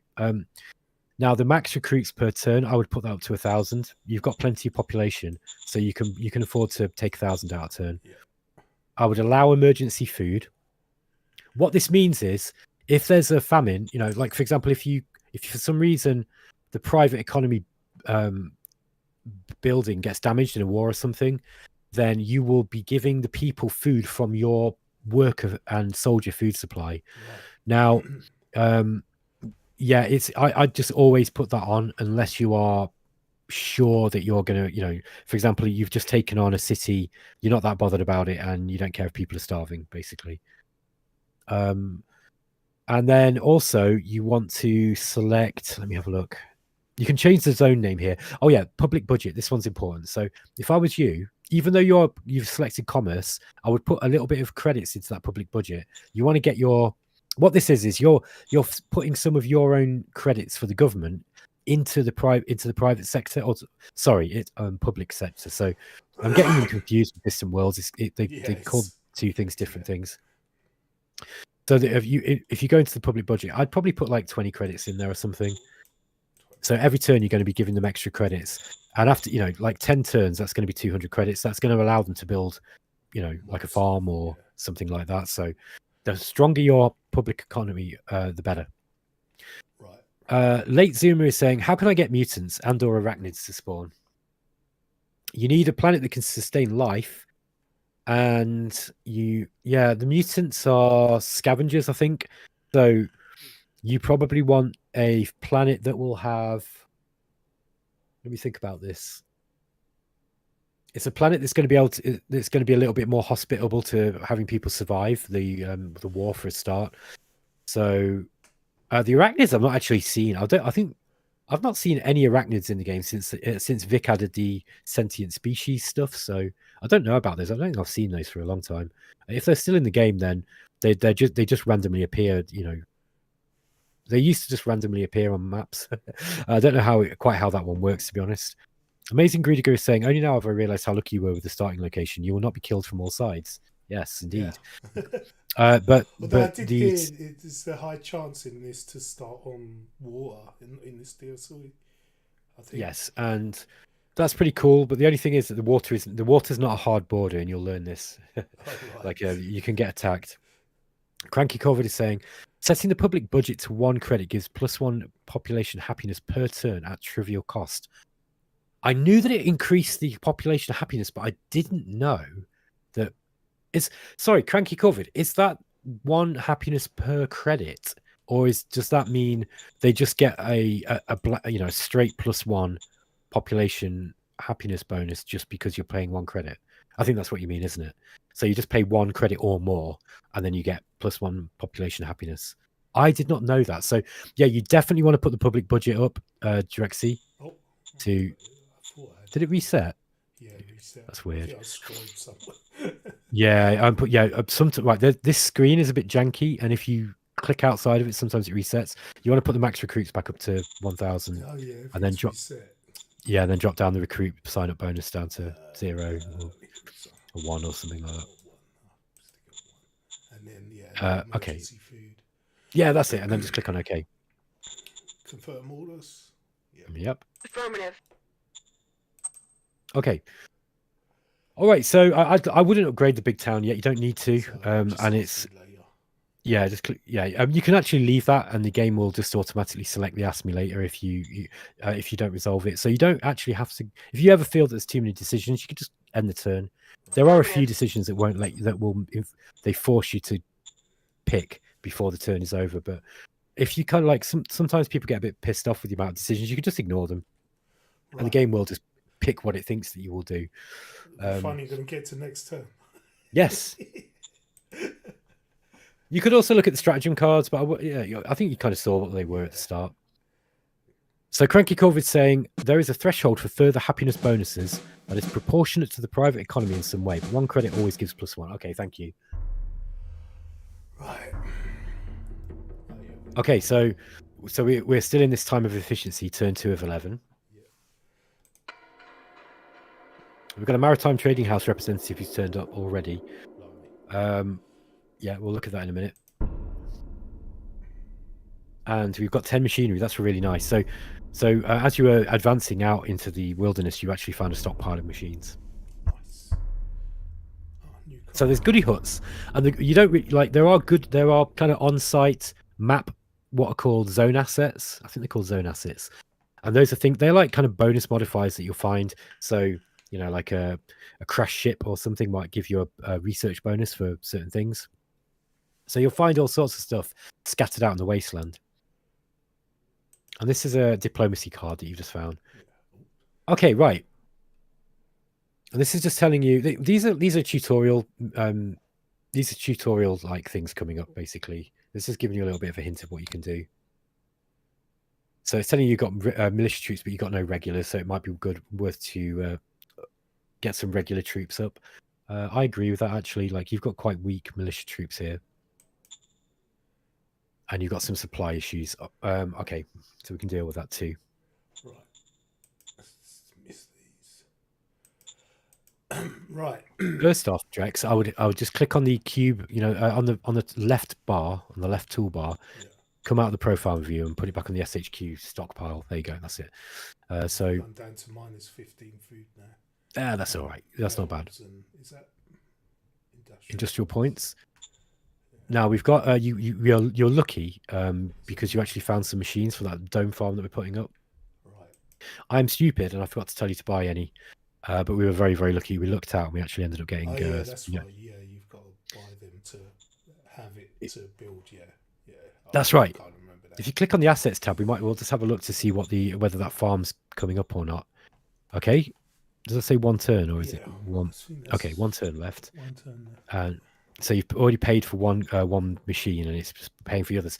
You'll see on that AgriDome card actually, it'll tell you what you've paid for so far, and also the hard hat shows you workers that are working on that building. Here's a hint to people who don't know this: when you start building an asset in Shadow Empire, there's a certain amount of workers that go into building it, and you pay them workers' rate as you are building, and then once the asset is completed, they get fired again and they go back into the populace unless you've set them to always stay as workers. So what this means is if you build a whole lot of stuff all at the same time, you can often run into cash problems because you're paying loads of workers. So just be aware of that. Like if you've got the resources, the industrial points in the metal, you can really bang out quite a lot of stuff at the same time, but just be aware that it can be real hit on your economy because, you're like Drexy's paying 5,000 workers there to put up that dome. So, your economy, you can actually lose money. Right. Keep exploring. All right. So what I would do is go to reports, the report button, next to the decisions. There you go.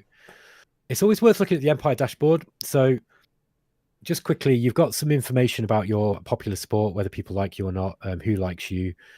You've got your word score, which is going to be shifty at the moment because you've not made any promises, which is fine, or you've not kept any or failed any promises. More importantly, on the top right, you've got your tech level, admin level, and civilization score. As these go up and hit certain targets, you'll get more fate points. Underneath that, you've got your it tells you what your bureaucratic points are going to be, and how many new political points you got, how many credits you've got, and that next to the arrow shows you how much it went up or down. So you're actually making money at the moment, which is really rare. I think it's just because you started off with commerce, and you've got this really, really good governor. So whoever it was who I was talking to in the chat, when I was saying that it's sometimes useful to have a really good governor, because you might find that you're actually making money rather than losing it in the early game. It's really rare, by the way, to actually be making credits on turn 2. So I think it's that good governor you've got. It could well be, and there's a way you can check. All right, so if you're interested, if you let me think about how you would do this. So if you go into the management tab and then go to the leaders, you can also do it. There's also a way of doing it in the reports as well. But yeah, click on Faye Beeman, the governor of Montgomery. I'm just going to a thing. Okay, so you see these skills. If they've got a star next to them, it means that she actually used that this turn. So these are all the skills, like oratory she used. She also used trade, and she used medical. So and agriculture. So that basically means she made a skill roll on this. I think that's what it means. So right. And you'll be able to, you can usually hold over it. Recent skill use, each 3 points. Yeah, right. So that kind of it gives you a hint about which of the important skills. That's actually worth looking at. The other thing you can do is you can click on history, and it tells you what she did. So look, on round 2, because she's capability 4, she's already leveling up. Look, so she spent 55 experience to improve scavenging with 10 levels, and then she spent 11 XP to improve medical. So she's actually leveling up already, and her skills are just going to go up and up and up. Like, I'm not sure how old she is. If you could look at her stats, it'll tell you how old she is. But if she's quite young, yeah. Oh no, she's 52. Oh, yeah. But you'll get she'll like retire when she's about 70. But like you'll get 20 odd years out of her. And that's quite a lot of turns, and she's just gonna her skills are just gonna go right up and up and up. Also, if you go to skill log, it will tell you this stuff that she was rolling. Oh yeah. Okay. There you go. So it'll show you all the skills that she's rolling. Again, this is all fine detail, but if you're ever wondering, like, oh, is this person being effective? Well, you can kind of go in and check what she's doing. Right. The other way of looking at what she would be doing would be to go into the zone, into the assets in the zone, and then look at what the actual. It will tell you if she's modifying things. So if you've got the so you see the farm down here on the private asset farm. If you hover over that, it will probably. Yeah, that's the one that you're building. The next one, the one next to it on the right. There you go. Look. So governor modifies food production result with plus 14%. There you go. So that will show, that actually shows you a tangible thing. Like if you've got a good governor, you will get big bonuses with things like food production and money. Marauder Glenholm is saying, I was just thinking about playing this game again earlier today, and then this turns up. Still not sure about the air units though. Yeah, I think air units are better now. I was a little bit disappointed with them when when I first played a very long game with the air stuff, because the AI wasn't really using it. I've noticed the AI uses it a lot more now, but I think Cranky Corvid will be probably a better person to talk to about that stuff, because those his crew, the Discord that they hang out in, they all play loads of multiplayer, and they play this game way more than I do. So I think they'll be able to let you, they will give you some more information on how air stuff is holding up, because I'm not really sure. I find it fun to use, but the AI doesn't really attack you very heavily. Like, you rarely see like kind of big air wars, in a big way. The AI will bomb you and it will defend itself with fighters, but it doesn't seem to make them its priority, I'd say. But the game AI has changed in recent months, so I'm not really sure. All right, Drex, carry on playing, mate. Quite a bit since last turn. Right, if you hit the L key, that's going to turn on the like that'll show you your logistics. Okay, so do you see that little green line?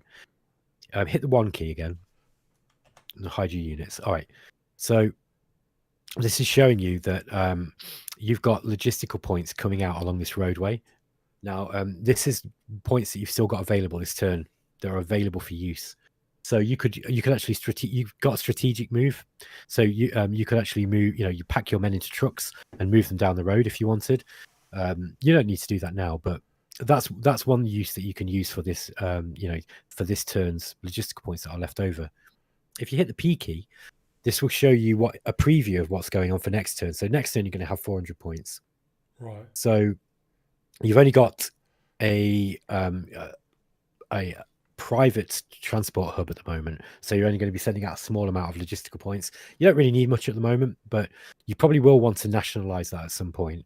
It will cost you 500 credits, I think, while it's still level 1, but it might be worth doing while it's still 500 credits and not 1,000 credits.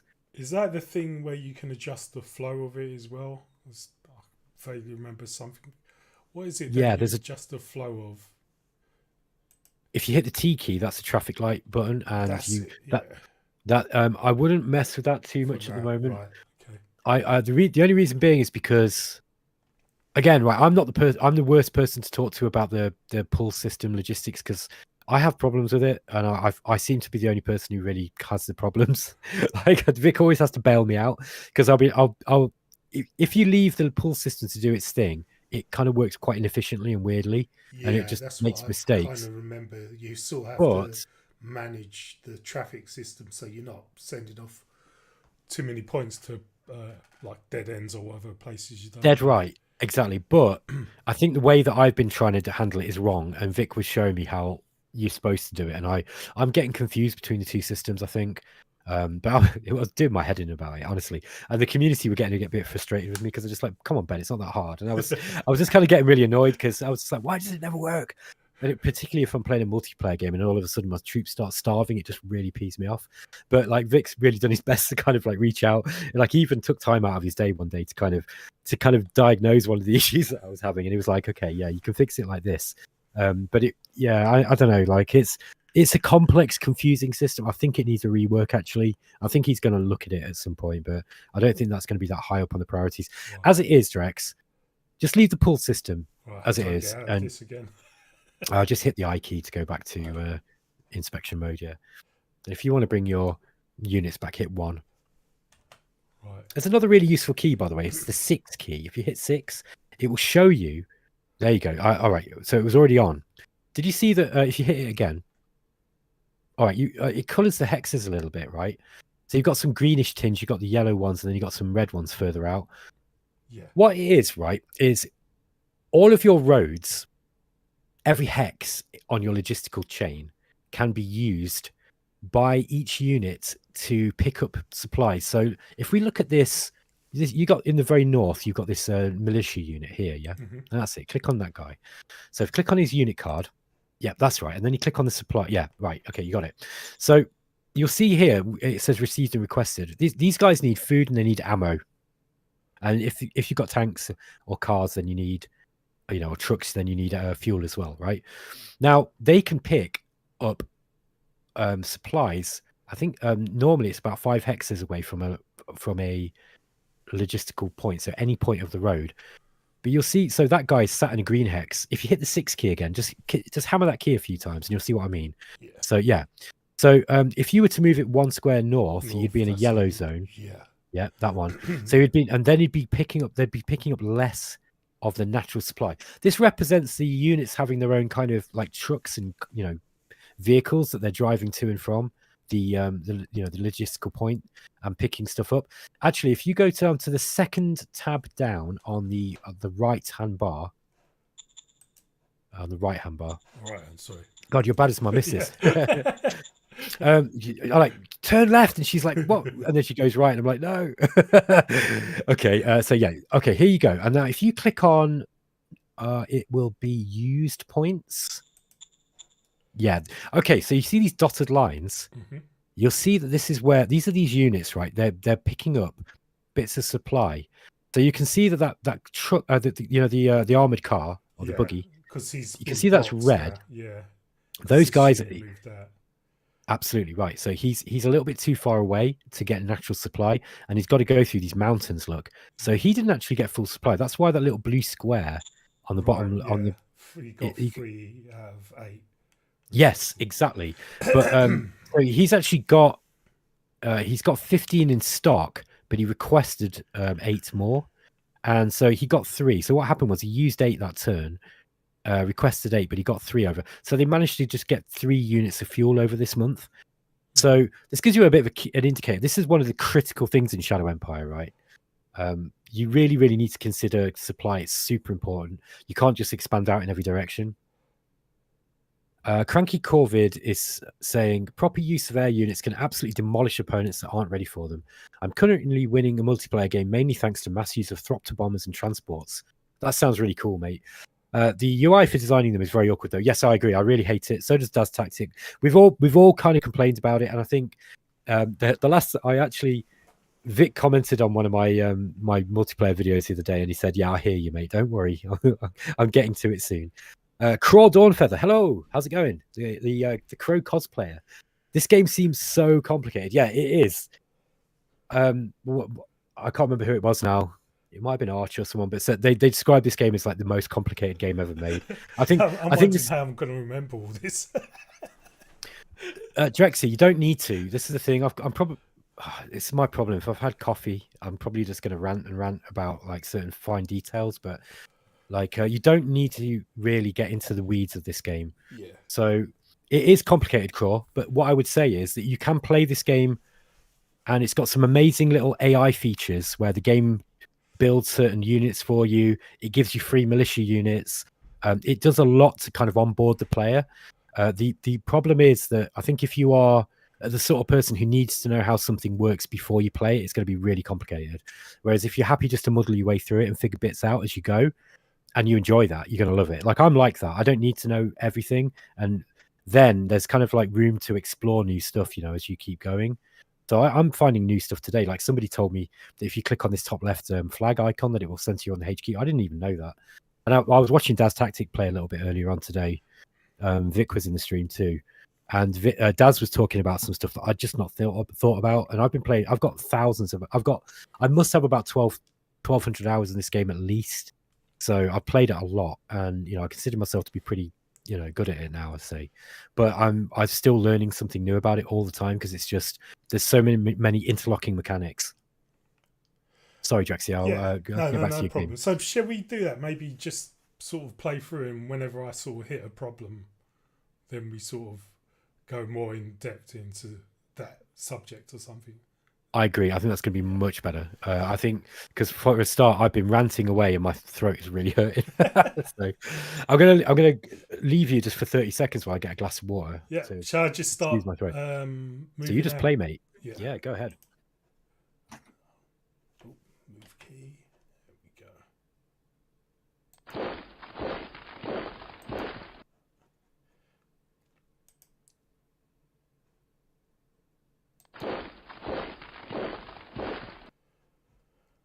I'm worried about these guys. I'm not sure if they attack or...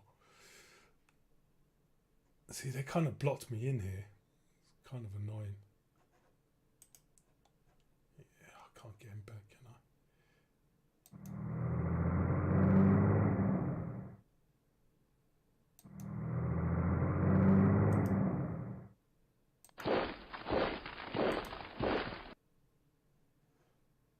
Guys can't really go very far.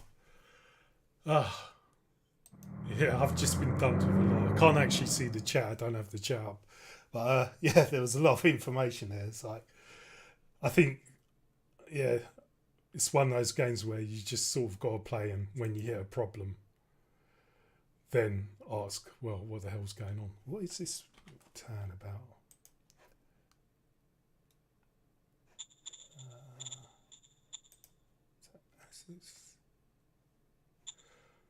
Right.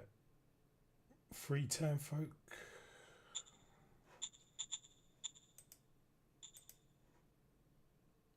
Where is that one?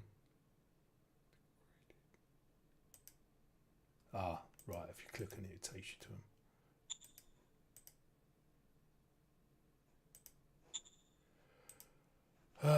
What decisions do I have this turn?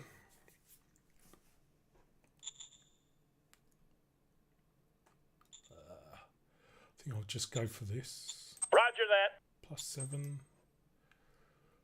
Oh, I have no idea what this research.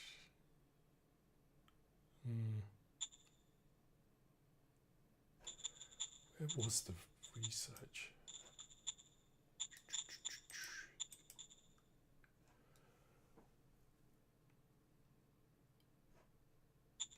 Come on, Ben, come back. I don't know what I'm doing.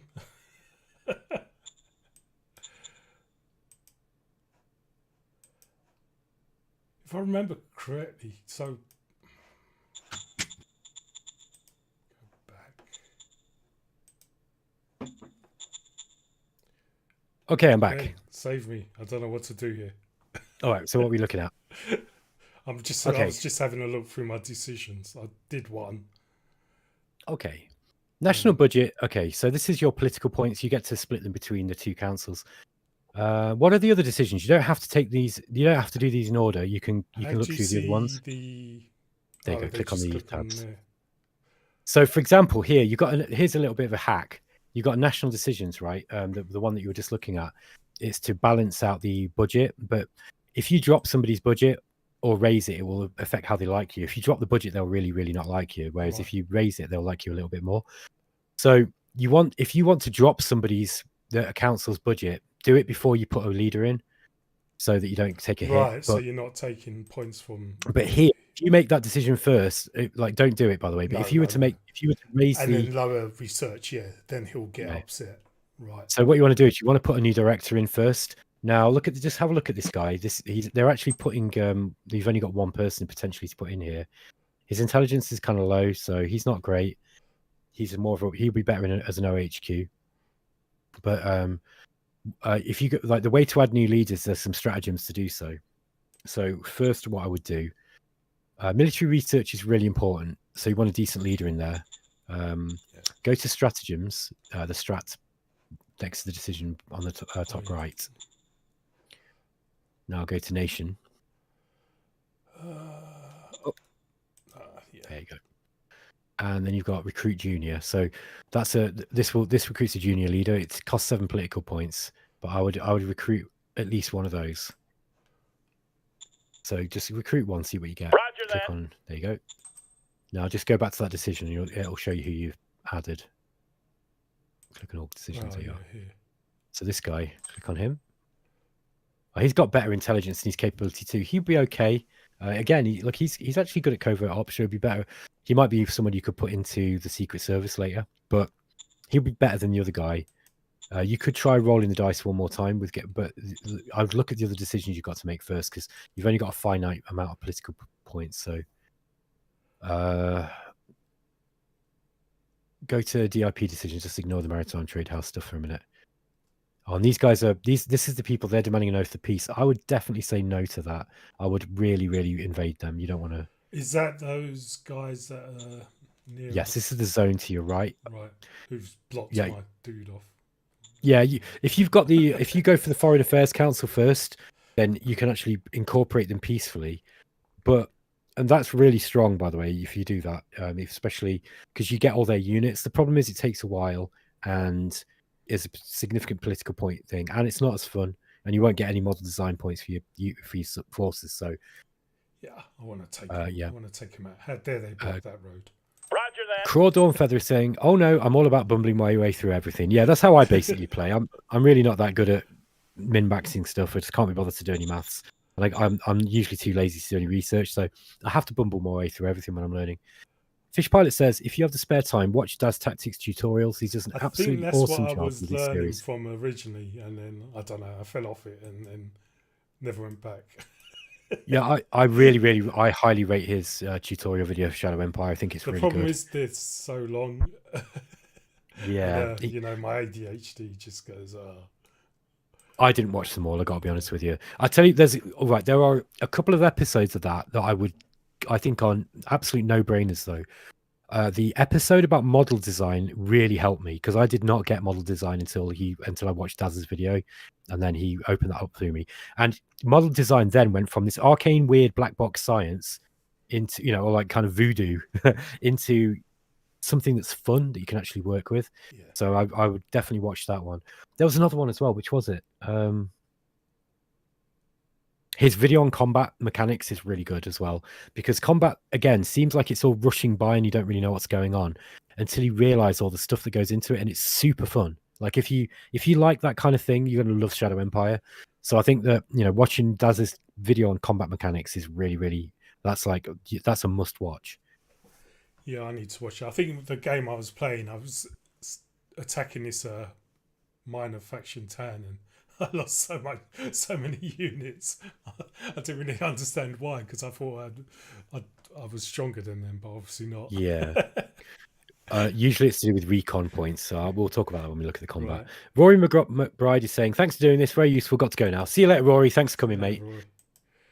Right, so shall I appoint this guy over that guy? Yeah, I should, and also it's going to make him happy with you. I think he's the best you've got at the time. Do I do this first though, or this? I'd put him in first and then raise it. Yeah, so put him in first. That'll make him happy. So he was really happy, by the way. He got 34 points. Now, if you put that up to about 50%, you want to put a decent amount into military research. It's really important. So now click on confirm down below. Oh no. No, you moved out of it and then you brought it back, so it reset, and then you so what you can do to fix that is if you go to the reports, click on the report tab and call the secretary. Yeah, that's right. And then call the secretary at the top, look, very top left, top right, sorry. I'm doing it now. Oh, this person. Call that button, yeah. Now just click on national budget. It's gonna cost you 3 political points, but that's okay. And then click on yeah, now you do it again. There's something to watch out for. Oh mate, it's easy to do. I do it all the time. Don't worry, this is fairly forgiving, and we're going to build the next level of the high command, so you'll get more political points too. Crawdor the Feather is saying, just saw Slytherin publish this game. Now all I want to do is fire up good old Polaris Sector. Yeah, I like Polaris Sector. That was a really good game. I mean, yeah, that takes me back. I've seen Craw's been playing a lot of Age of Wonders 3 recently. Yeah, man, that's still really a good game. Right. I saw Craw's picture, and I followed her to her Twitch page where she was describing how she does she looks like a cosplayer, and that's some really cool costumes, man. So yeah, I used to do walkabout acts at festivals, so I'm down with that, man. Like I could totally see a kindred spirit there. Okay, a military research council task priorities, right? So the way that research works in this game is you have a tech tree, and you have a certain amount of possible fields in the tier that you're at in that tech tree. You away and got scared and left. Go back into it then, Drex. Let's demystify it for you. Was it? Yeah, here. I was like, what the hell is this? Okay, so here's how it works in a nutshell. You've the green ones are the ones you've already got. You can ignore the ones, the early tech stuff. That's just all the stuff you've already got. I think Vic's working on some interesting new stuff here. Ooh, I don't know if I should have said that. Anyway, let's just ignore that. So basic text. These are all the texts that you've got access to potentially find, right? So you've got to discover them first. So any political points put into discovery, each turn raises a bar, and then when it gets to a certain number, then basically it will discover a random one. And you've got the choice of 3 here, because the military research, you've only got 3. You've got a choice of automatic rifle, high velocity gun, or padded environment. All of them are absolutely critical, so it doesn't matter which one you get. So what happens is, Drex, once you've discovered it, it will turn yellow, and then once the lettering will turn yellow, meaning where am I even looking up? In basic tech, or yeah, right. So in these texts, right, these are ones that are available for discovery, but you've not actually discovered them yet. So how much of this do you have to fill before you get 3? Right. No, I think it's 3. I don't know. It might change for each one. Actually, if you just hover over engineering underneath it. Yeah, just hover over that. Yeah, you need 3 or more texts to. So here, there's a bit of a thing in Shadow Empire. I see it as a feature. Some people hate it, but if you unlock the next tiers before you've researched the ones that you want, it dilutes the number of the amount of things that you can possibly find. So you kind of, before you want to put more money into discovery at first until you've discovered all the stuff that you want, is what I'm trying to say.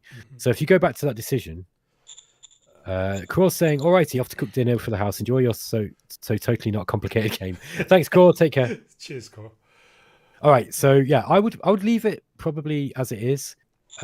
What happens is any money not spent on research will automatically go into discovery. Okay, Right. so you could potentially put research up quite high, but because you've not discovered anything yet, or like automatically the points will go into discovery. But I think that you probably want to leave it around 50%. Again, at this difficulty level, you don't need to min max this too much. You like, for example, let's say until you've discovered stuff, you probably might be tempted to put more stuff into discovery, right?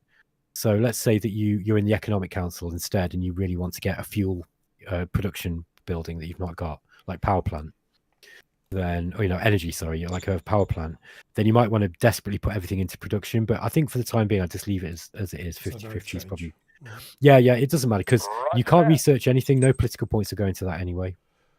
And then we didn't want to deal with these guys, but right, this is 200 credits is a lot. yeah, that's but it will open up relations with them. Now this is Ares Main. Okay, Drexy, just close this decision down a second. Go to this S map, the strategic map. There you go. All right, now just click on the if you go to zones next to the tab on the right is zones next to regimes. Oh yeah, there you go. Halves. Oh, there you go. And then you got Ares Main. If you just click on that one, there you go. Okay, that's the sea. So this is the maritime trading house that is living in this area. Basically, they've got a secret base in this kind of sea. Right. And so look, you have got. It looks like there's an island over there on the right. Yeah. Just go. Actually, go back into your main. Just go back into the main map again, like into the main game map. That's it. Let's close that up. Just scroll over and see what you can see over there. No, you can't see. Yeah. There you go. This is interesting. This is a decision. Did you get a decision where it asked you if you wanted to look out? What's the word? Did it offer you the chance to hold on to a hex as a promise? I think that's probably what this is. I accepted something, but I can't remember what it was. Yeah. Okay. Those guys are just going to starve. Well, never mind. That's a bit of a weird one. That's my guys. Yeah. They've joined you, but they're in a different island. So if you just go to the decisions, I might actually do this. I think I would actually. I'd open up relations with them. Right. For a start, it's going to give you 3 commerce points, and that's going to be good. It's going to put you over 50%, and that's worth it for that. 200 credits is a lot, but you're actually making positive credits. So yeah. Yeah. Let's do it. Okay. All decisions done. Okay, so that's going to open. Like you're going to start getting stratagem cards that will allow you to contact the maritime trading house. So if you go to the reports now, there's a maritime trading house tab, MTH, next to HQs and zones. Yeah, there you are. And you actually click on Ares Main under specific maritime trade. There you go. Now you can actually see these guys. Oh, they're money grubbers. Okay. If you hold the mouse over it, it'll tell you what they're like. All right, so they're not very expansionist, but they like war, but they're not very aggressive. They're just greedy. Yeah, they might be quite expensive to deal with then.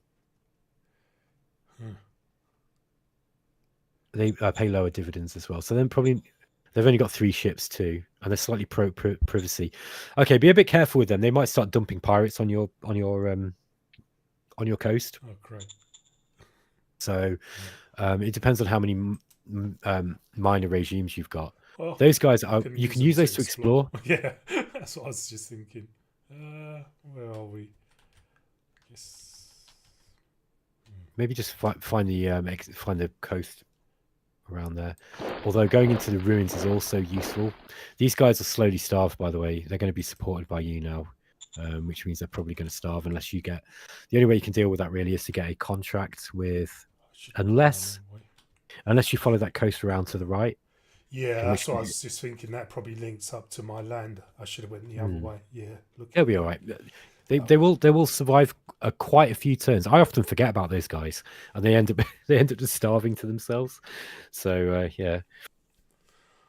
Well, did I need to build? There was something that was low. Was it not militia? The other type. Oh, yeah. So you haven't got any regular troops yet. Yes, just go back to your on this right bar or left bar. Just click on the unit. That's the one. That's it. The SHQ inventory again. You haven't got a whole lot of industrial points. I would just not bother building anything this turn if I was you. What about this I just, mine? Is this worth building on, or should we wait yes. for the Oh, I water? only just noticed that. Yeah. Now I think that's because you're playing on beginner, but I think you started with a mine next to you. Permadus says, "Did we get the farm problem from yesterday figured out?" Yes, we did. It was a bug, and it's been fixed. Vic actually put out a patch, an open beta patch today that fixed that problem. So it wasn't. Not everyone was getting it. But it was an issue that you would get if you tried to make a specific type of planet that I was trying to get. So Vic's fixed it, along with a load of other bugs he squashed today. As of about 2 hours ago, he was still emailing me about stuff. So I know he's been working all day on this.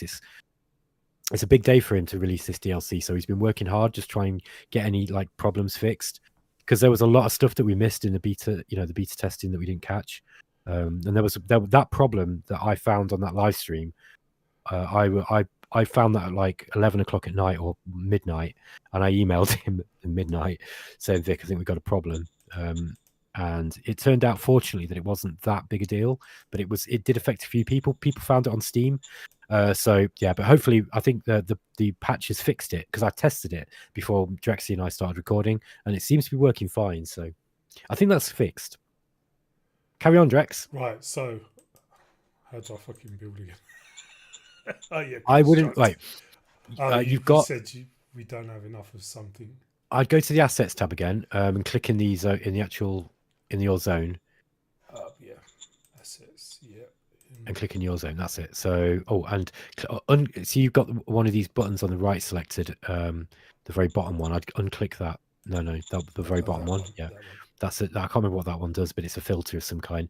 So yeah, see here, you are actually click on the one underneath the one that's highlighted. So you're looking at the whole zone. This one. Yeah. There you go. That's it. So you're actually building the agricultural zone, and that's the agricultural dome, and it's using. Yeah, you need more metals. What I would do actually is, in order to get this up next turn, it might be worth buying a few metal if you've got the money. Yeah. Go to the trade. This is the trade screen. Metal's expensive though, but it depends. Like, how many do we need? I think you need 111 to finish, or is it? You've got 91 or 200, so you need 109. 109, yeah. And you've got 46. So you need 50. Yeah, about 60. Oh, they don't have 60. 109. No, you don't need that many. You've already got 46. Look. So if you buy 60, 63 is what you need. We needed 109. Oh, plus we've got 46. Yeah, sorry. Right. Okay. No worries, mate. Yeah. So how much do I need? 60. 63. 63. And that's going to cost you 127 credits. You'll see that there's a price point there. Look, and these prices will change depending on demand. This is where the game gets like. Again, don't worry about it now. But there's a really complex economic system going on under the surface. Stuff, then next turn that'll probably go up. And if you can sell stuff as well if you ever want to sell anything. At the moment, you haven't really got a lot to sell other than water. If you go to sell, though, you might be able to sell some water to them. No, okay. No. Right. Yeah, you can't really sell too much. So just let that build first and then work on them. I should, yeah, get that one up. Then I would build bureaucratic offices next. It only takes a turn.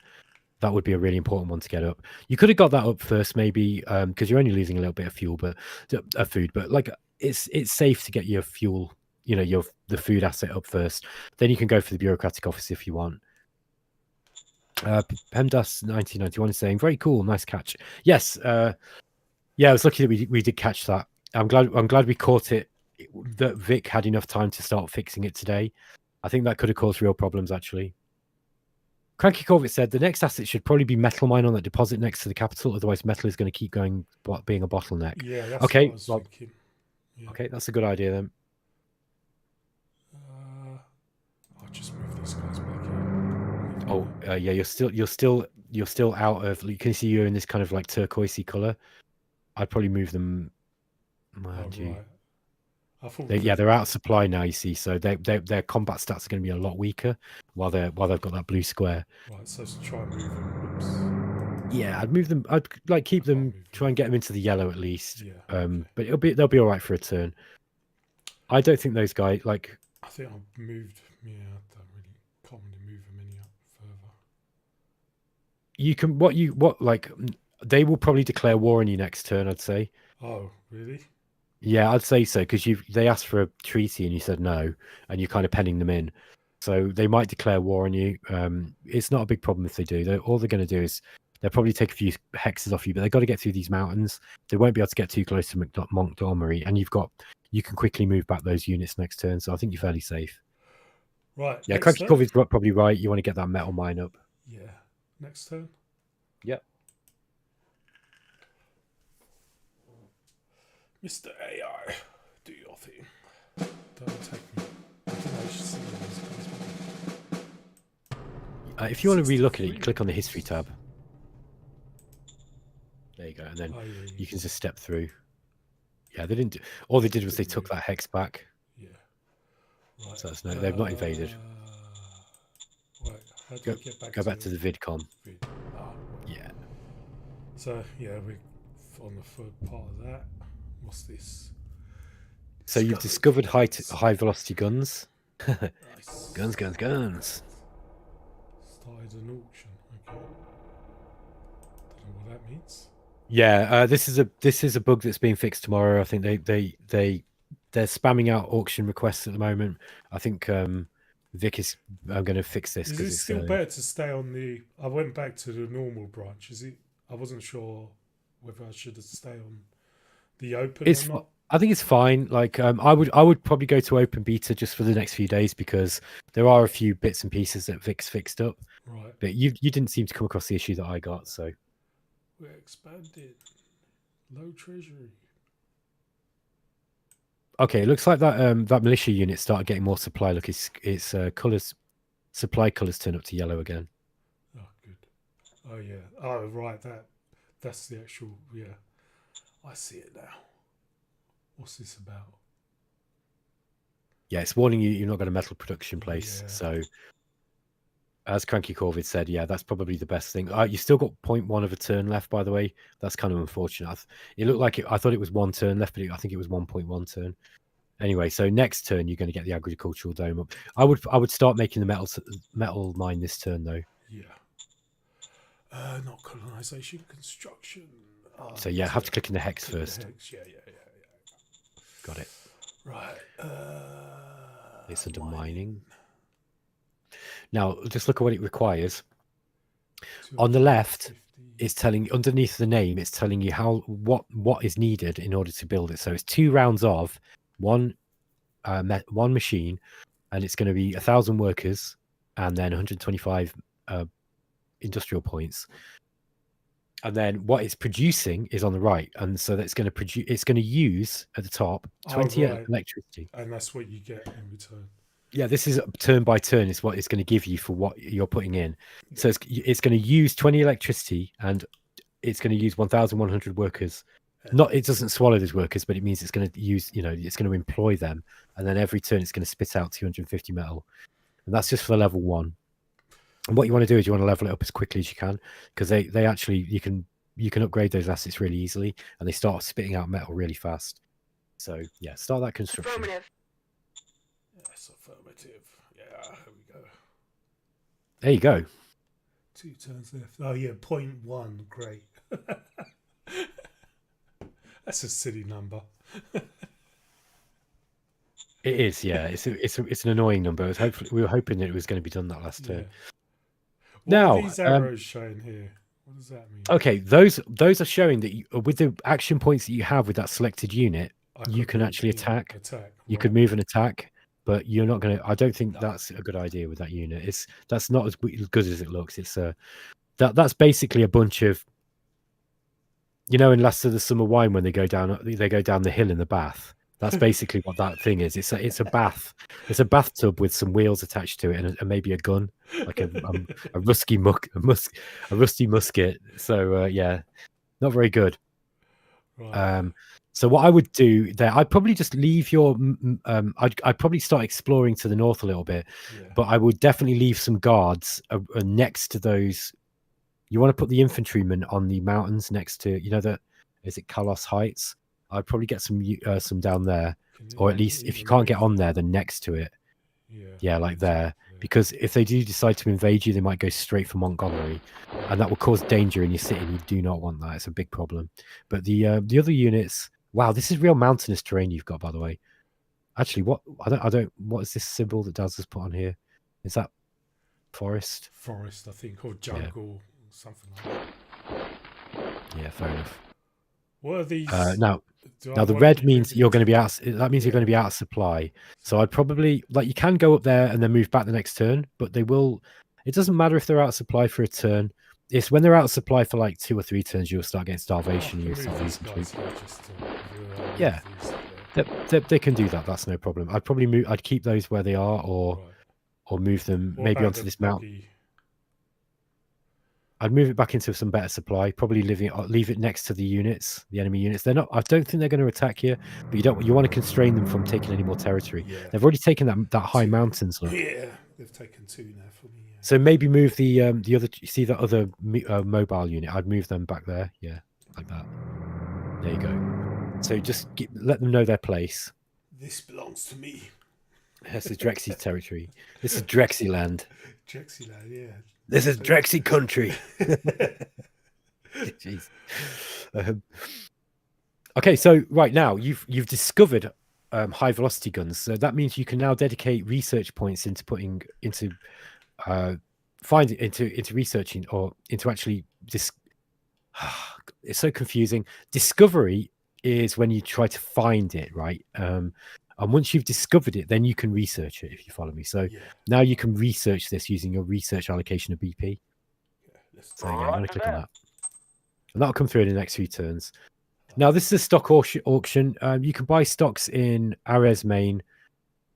This is just a money sink at the start of the game, honestly. But now, I don't know. It depends on how many other people are kind of bidding on these guys. They don't look like a good maritime trading house to me, so I would ignore that for the time being. Roger that. Go away, money grabbers. Yeah, go away. You might need them to, to do something later, but I've got to do my duty up here. Oh yeah, move those guys up the coast. Yeah, see if you can get those guys around.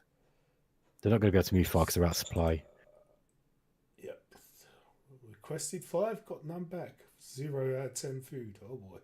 Hey Drexy, click on that ceramics industry hex. That's it, and then go to assets. Okay, that you've got a tiny degraded auto factory. That's giving you industrial points every turn. That's really worth hanging on to. Belongs to me, does it? Oh, I guess yeah. All this is mine.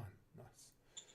So in the early game, right, your industrial points come from 2 main things. They come from any little factories that you've got like that, and they come from service tax. And service tax is a tax that all of your citizens pay, and it's translated into some credits and into industrial points. So the higher population you've got, the more industrial points you'll get. But as soon as you've got enough metal, you really want to start building factories, because factories will give you way more industrial points. But just so you know, it kind of represents like cottage industry stuff, so you will always be able to build get a few industrial points every turn just from your population, and that's from service tax specifically. Lake Doom is saying 4x, exterminate, exterminating, exterminated, and exterminatus. Yes, it's the battle mode way. Fish Pilot saying could also do a scavenging camp on the ruins. I like them early because they are cheaper to build, and you can sell the rare earths since you don't need them early. Yes, that's my usual way of making metal. There is a ruins that's Drexy's hovering over it now. That's a ruins hex. You can build scavenging there. There's not a whole lot of scavenging points in it. Oh yeah, it's 15,000. So you could build a scavenger there. I wouldn't do that this turn. I'd wait for your mine to go up. But scavenging is interesting because you'll get rare metals and you get oil as well. Like you'll see there, 10 rares, 30 oil and 40 normal metal. So they're the first things I tend to go for. But I actually think that the metal mine's going to be a better thing in the early game. You're just lucky to get one next to you. Right. Done for the Frankie Gorvid saying red means units still get food, but not ammo or fuel. Is that what it specifically means? That's interesting. Yeah, that's right, because I think at the bare minimum they'll always transport food, won't they? But the ammo and fuel is kind of considered optional. But I didn't know that specifically red would do that. I'm so glad you're watching the stream, man, because I'm learning some stuff too. That's really cool. Man, I've been playing all this time and I didn't know that. Is there anything else I need to do this turn off? Or is that it, I think? You could look at your stratagems and just see what stratagem cards you've got. Covert ops, you could have a look at. Now that you can, that's for opening So contacts with this one. diplomacy. Yeah, if you click on go to target, so you click on this, that's it, and then at the top you've got a tab which allows you to select the target. So if you click on one of the other zones, this is a bit fiddly, but yeah, click select zone. There you are. Click. Yeah, is that That one there? There you go. Now difficulty 52, and you've got it's a 1d100 plus 16, so you've got a little bit less than 50%. 50% chance to do it. So if you want to spend the political point, it's not very expensive. You could try that. Roger that. Okay, you failed. Go find those guys for me. Right. But having spies in the place will gradually unveil the map, and it will give you a little bit of it'll give you some intel on their positioning. Although I'm fairly sure that all of their troops are pretty much in that city. So.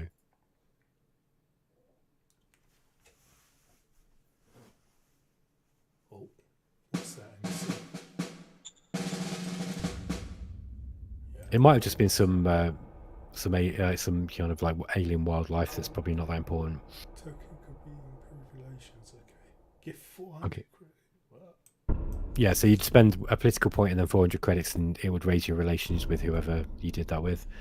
Yeah, look, they're doing this auctions every turn. This is a bug. This is going to be fixed in the morning, I believe. In fact, Vic might have even put out a patch before he went to bed tonight. I'm just going to check that actually. Finished. Yay. Where's my food? My food's gone up. Nice. Yes, Vic's he's actually put up a new patch already. He put 2 patches out today. That's really impressive. Like he literally he made 2 patches today. Non-aligned false. I don't know what it is. Can't tell what it is. Sorry, let's get back to where did this truck come from? All right, so okay, Drexy, if you click on Montgomery, the tab at the bottom left, where it says Montgomery. Yeah. There we go. And then if you click on, which one's it going to be? I think it's the regular capitals, where it says regular capital zone. Click on that. No, it's the one next to it, a small town, I think. Okay, no, it's not that one either. Maybe it's the... I'm looking for the militancy score. Oh, it's at the bottom left. So you see where you got that little wolf head that says 1. That's the amount of danger you've got. But then next to it, you've got militancy. You've got 100 militancy, which is the highest you can get. What that means is that they're going to be building militia units for you. Higher the militancy score, then you'll see that they're pumping. They're really excited about going into the militia. So actually, people are joining the militia from your population, and it's just going to give you free units. So that's what's happened. They've actually built a whatever that regiment is. Let's see what it is. So if you keep militancy high, usually by playing stratagem cards or by making decisions, you'll get free spawn units. They're not very good, but they're better than nothing, and actually they're quite good for holding ground and for cutting off supply of enemy troops, that kind of thing. I use them for recon, so I send militia units in to attack enemy units, and then even if they die, it doesn't matter because you've got recon points, and then you can attack with your better units. What should I do with them this turn?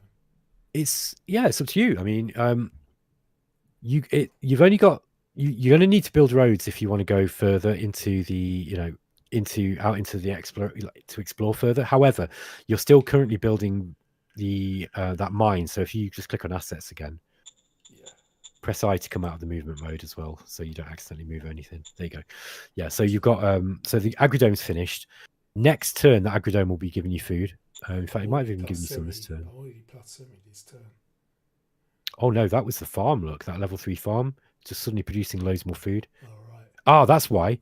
So now, look, we're in fall, and the temperature's dropped. Yeah. So now you've got this is really interesting. So now you'll see how the seasons of the game affect food production. Yeah. So you're producing way more food now. So you're actually getting quite a big stipend from that that private farm. But next turn you're going to start seeing 200 food as well from the agrodome. The agrodome will give you a flat 200 food, modified by whatever the governor has got. So you probably get about 214. Is that right? I think it was a 14% bonus. No, it's going to be 228, I think. But my maths is terrible, and I'm not very good at percentages. Yeah, keep moving those guys up. That's it. I thought it would have gone down there, but it's probably. It could even be a separate island. Yeah, I can't actually remember what the map was like. I can't either, to be honest. That's one of the nice things about the way that the map then covers the fog of war up, because it gives the game a little bit more surprise and exploration. You are right out of supply with that guy now, so they are going to start starving. You're not going to get any food next turn. Yeah, all of the ones you see, the ones you just moved, they've gone past that range where they can pick up now, and you haven't got any industrial points to build a road. So next turn you better bring them back, or they're going to start losing troops. I'll do the same with these. Just move these. They're probably okay there. They're getting pick up. Oh, they are a little bit low. Yeah, they did get 6 out of 7. Yeah, so they're not. That's not going to affect their readiness. There's the tab that on that left tab, that box with all those buttons on next to the unit card icon. The one above the supply unit that you got selected is readiness, and the higher that is, the more effective they'll be in combat. It's the lightning strike one. Oh, that one. Yeah. So, and this will tell you what is modifying it. So if they're well fed, they're going to have a bonus. Whether they're in radiation, if they're in real extreme cold or heat, they'll also get penalties. Stratagems will affect it. There's all sorts of stuff. Movement, if they've just moved, that their readiness will drop. There's all the rules that govern all this is in the manual, by the way. But there's you really want to pay attention to stuff like that when you're ready for combat. But at the moment, you're not in a war, so you can invade these guys if you want. If you want to get in combat now. How strong do I have to be to take them out? You'll need regular units because the militia are crap. They're not. Right. They're just not good enough. So, what I would do, you can invade them if you want and see what they do. I think what they will usually do. This looks like a farmer faction. If you click in their zone, in any hex in their zone, yeah, and then click on the that's it. Yeah, you got it. They're farmers, so they're probably not going to be very. They're not going to be very aggressive. I don't think they will expand out and take hexes that you're not controlling. But if you move you've got this unit of 20 militia. That's those guys. If you move that into Kalos Heights, there you go. Move those guys there. That's it. You always want to keep a kind of border around the enemy. If you wanted to, now you could attack them and see what happens. I don't think those militia are going to do very well. The farmers are probably as well equipped as you are. Sending out more troops if I start attacking them. I think not. I think they usually. Mind you, that said, the AI has had some changes recently, and I did notice that they're more aggressive these days. Before they would just pile into their city and just wait there to be taken, whereas now they will actually sneak out and try to cut off your supply lines and stuff. So, I don't know. Like, if you want to start taking them, you've got to wait until you've got some metal and some industrial points. Then you're going to have to build some troops, and then send your troops. What you could do is, because you're fighting in grasslands there, you could actually get some buggies. If you read, imagine you haven't got the model design council yet. How I would approach this is I would wait until that metal mine's finished. Then I'd wait a couple of turns to generate some industrial points and some metal in the bank, and then I would build a brigade. So I'd go to race formation, and then I'd build a brigade. Minus 73 industrial points at the moment. Yeah, so just wait. I would probably make sure you bring those guys who are going to starve back. But for the next couple of turns, you can probably just zoom through a little bit. Right, let's have a quick look at this. Oh, no bit. Roger that. Go away. There you go.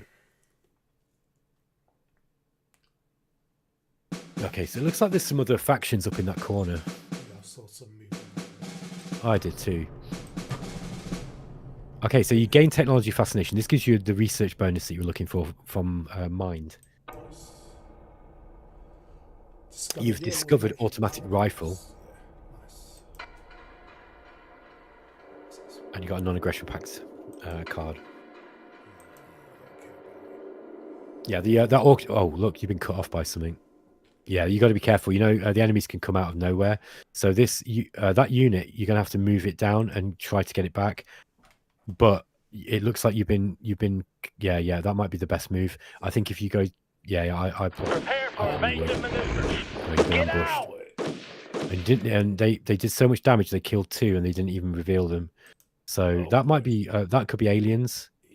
That could be like, I don't remember if there was any hostile aliens. So leave them where they are. You're gonna have to rescue them. So you've got to get a supply line up to them, but you've got no industrial points. So yeah, I'd just leave them. There's nothing you can do with them. They're just gonna die. You could try and rescue them, but then you might get invaded by the farmers. So I wouldn't bother. It's only a military unit. There you go. Explore. Oh, I thought this was it. Not this turn. This was going to be done. Yeah, just click on it again and then go to assets. Does Drexy have a robot unit card? I found they can be really helpful cracking those early units. 0.9. Oh, you mean the AI? Yeah, I know what you're talking about. That thing's okay. You've got to be a bit careful with it. They're really squishy, but they'll chew their way through nomads, but they've got to be supported. Like, you can't use them on their own. They'll get killed. I feel that can help if you're in a bit of a bind, but I think there's usually better stuff you can spend fate points on. It just depends. I mean, yeah, like it can be quite strong if you use it in tandem with your other things. Just ignore that. Yeah. Now, Drexy, what you want to do is go to your reports and just check what your cash flow's like. Oh, so you're losing 39 credits a turn. That's okay. There's another way you can look at a more detailed view. If you see all these reports on the left, if you go down to the Treasury cash flow overview, there you go. That will tell you exactly what all your money's going on. Right. So you'll see that you're getting service tax and revenue tax from Montgomery, which is your city, and you're paying in 20 credits a turn for the investment that you were putting in. Right. And then it tells you how much you're paying for salaries. Most of the money that you're spending is probably that investment. Right. I just want to have a look at this. So now these are yellow. That means that they're available for research, and you're currently working on high velocity guns, I believe. Right. Yeah, and what number is that? Does it say 65? So you're 65% of the way through it. So another couple of turns, and you'll have got high velocity guns. Then that will give you access to tanks and stuff. Then you'll be able to discover new models, but you'll need the model design councils to do that. Oh no, you don't. You've already got it actually. Hang on a minute. Do you need model design council? Yeah, you do. So you'd what I would do. You've got a choice now, mate. You can either basically sit pretty for a bit and build up your infrastructure, or you can try to push on and take that new zone. Now, the earlier you take that zone, the better. But you can't do it easily until you've got your own troops.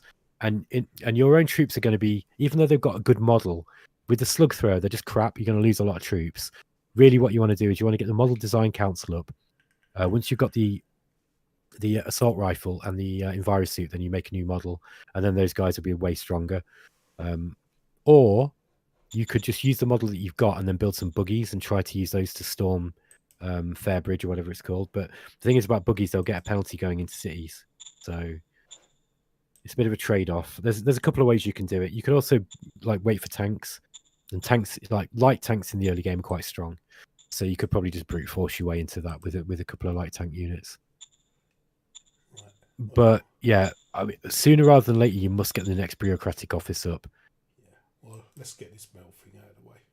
Yeah, I'd have probably got the bureaucratic office up before the metal. Actually, I know that there would have been a bottleneck, but bureaucratic points are really important.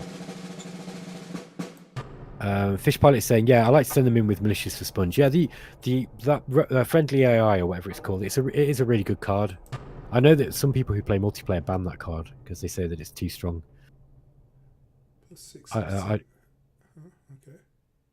Okay, so that's an OHQ stratagem, Drexy. That's basically like a posture that you can put on your military formations, and it gives them bonuses. Those numbers are kind of interesting. That they actually do more than it just looks with the numbers. For example, there are some cards that allow you to retreat more easily, so you can attack in and get recon points and then retreat out, and you've got more chance of like retreating without taking losses. There's loads of cool stuff in Shadow Empire that's kind of hidden under the surface. Oh, I've talked way too much tonight, man. My throat is killing me. Oh, I've been rattling I on. wonder if I can sneak these guys down. Round this way. I would try, yeah. See, have you noticed now that rather than having an 8 hex, sorry, 1, 2, 3, 4, 5, 6, rather than having hexes all around them that are expanding as you travel, now they're not expanding anything around them because they've got such they're not, their recon value has gone right down because they can't do patrols or anything. So you'll notice that now they're only. Did you notice that your other units, when you move, they automatically unveil like a whole lot, circle of hex around them, whereas these guys aren't because they can't reconnaissance anymore. These guys, why can't these guys move? Because they're starving. Oh, right. They can move back. They can move back, yeah, but they can't move into they don't have enough action points to move into those territories. Like if you look at when you try to move it, look, if you look at the bottom right near the picture of the terrain, it will tell you the action points that you need. So look, moving backwards is 35 action points, but moving upwards will be more, and that's 50, and they can't do that because they've only got 43. And then you can check that by looking at the their unit card on the left. With that, yeah, that's the one, yeah, 43. So you got readiness there, and that's their action points. Look, right, and all the modifiers that affect it. Oh well, you guys can just stay up there. Yeah, I think you've lost those 2 units. There's no biggie. They're only crappy militia. Yeah. It doesn't really matter. Picked up without realizing. Yeah, right. So has that metal mine gone up yet? No, you've got another. No. It said 0.9 last time. But it's because they didn't get the full industrial points that they needed. So do we have to buy some? No, just wait. You can't buy industrial points. You are getting metal. What I would do is just do your decisions this turn, and then I'd leave everything else pretty much as it is. Yeah, definitely go research your automatic rifle. No. Roger that. Just ignore that one. Yeah. And, what's this? Now that's an this is another regime. So if you go to the reports, click on regimes. It's on the far side. Yeah, there you go. Now this is another major that you've come across. That's a minor. That's the one. That's the farmers. This is a major. So they're in a mood to be friends, and their relations are 31. These guys look like they could be friendly with you, but if you click on the strategic map, you'll be able to see where they actually are. So if you, yeah, look, you've got that's it. That's it. Oh, they're up there. Look. Oh, yeah. They're on another island. I think that's another island. Look, because you look. It seems to be that you've got some, unless this blue bit is fog of war. Yeah, maybe it is. This is not accurate, by the way. This strategic map will change depending on how much intel you get. So it looks like this at the moment, but it will start getting more accurate as you kind of expand out. I might be tempted to make friends with those guys because you'll be able to keep the territory that you've already got, where you've got it. Yeah, I'd accept that. That's only 1 point. Roger that. Now you will. The reasons why you might not want to do that would be if you are intending to go to war with them, and then it becomes more difficult. At the moment. Yeah. You got quite a lot of political points, by the way. You could play a stratagem card or 2. You've also got 3 fate points. So, for example, if you go to zones, let's see what you've got in zones. You've got 1 card. Labor Day. Okay, that's no use. Maritime trading house you want to worry about. Yeah, there's not really much to play there. Yeah, there's nothing really you can do here, I don't think. Right. I don't really want to move these guys, do I? Yeah. So. What I'd say about Shadow Empire, Drex, if you're coming from other 4X games, is that in some maps it can be important to rush out and take territory as fast as you can, but you've got to be able to hold it as well. And you can play tall in this game. So, like, if you are confined just to 1 or 2 cities, that does not mean game over. You can actually build them very, very tall, and you can project quite a lot of power out of just 2 cities. Obviously, if you're surrounded by other people who are a lot bigger than you, then eventually you're going to lose. So you're going to have to get aggressive at some point. But at least in against the AI, don't panic if you are playing a game and you feel like you're not very strong, because as the technology goes up, you can actually really snowball in power, even with just a couple of cities. So, okay, so you've discovered padded envirosuit. Does that matter on this planet? Yup, that's an armor. It's Alright, basically it's a light not armor. just, Yeah. against radiation or whatever. Fish Pilot's saying, don't forget you can always call the secretary to get your model design council now. He can. The problem is that he's not got a lot of bureaucratic points because he hasn't got a bureaucratic office up yet. So, but that might be an idea. That might be an idea because that was to hold on to that hex, but your people are starving. So, the one up here. yeah, I think you'll be all right. I don't think that AI is going to take your territory. I don't think it wants to go to war with you. The only way you'll lose it now is if some miners move in. Can you see that there's hexes with a brown border up there? Oh, these guys can't get away. Here, yeah. Yeah, those are the major. That's the major regime's territory. Look. Right. Oh, and that's some more. Showing up. What the hell was this? That's their. Is that that's one of their cities? That might be their starting zone. Now those guys they're Republicans and real politicas. Real politicas and Republicans are the most friendly culture types. So those are good neighbors because they're generally more open to being friends. Depending on your profiles. What's the benefit of having friends in this game other than being attacked, not being attacked? You can trade with them, and you can put trade tariffs on them to make more money. They can defend you. You can get like all sorts of different diplomacy, like non-aggression pact. You can get a victory pact with them if you don't mind sharing victory.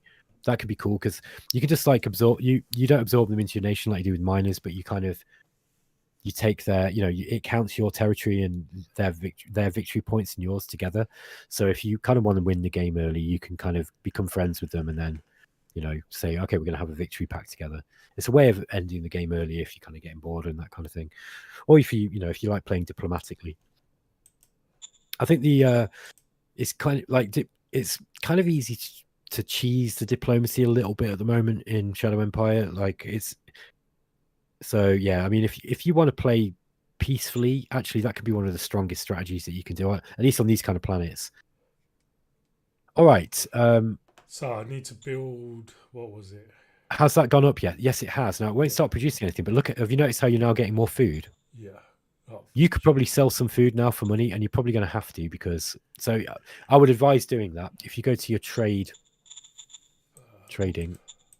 there you go. Yeah, go to sell. And then how many can you sell? You can sell 309.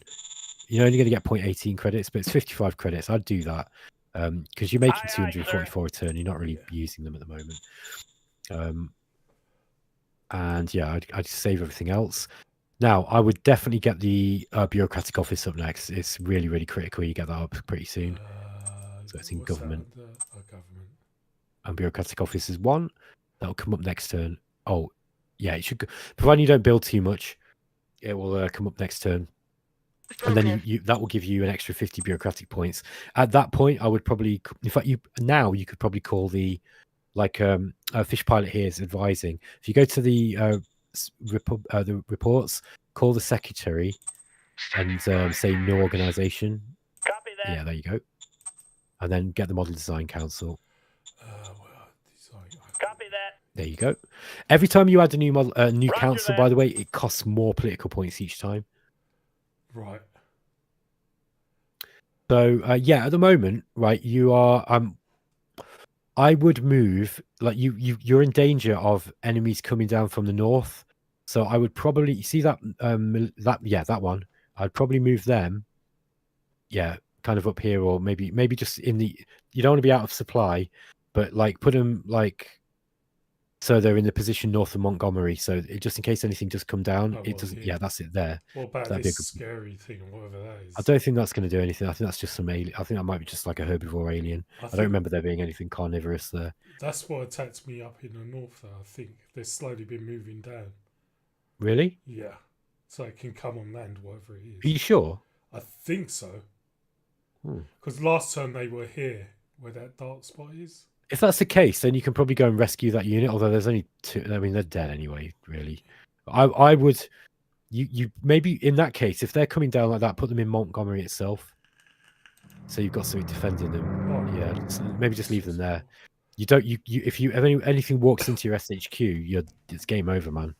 So should I move these back as well? no. You need to hold your border as well. Right. I wouldn't move them any closer because they're going to be they're out of supply there.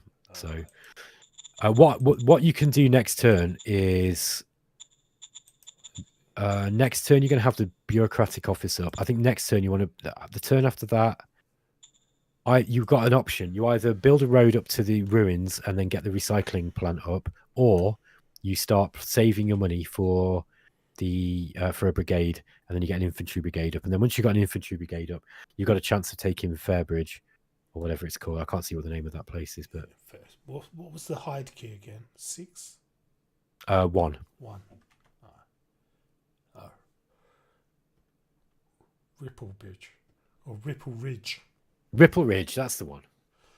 Right.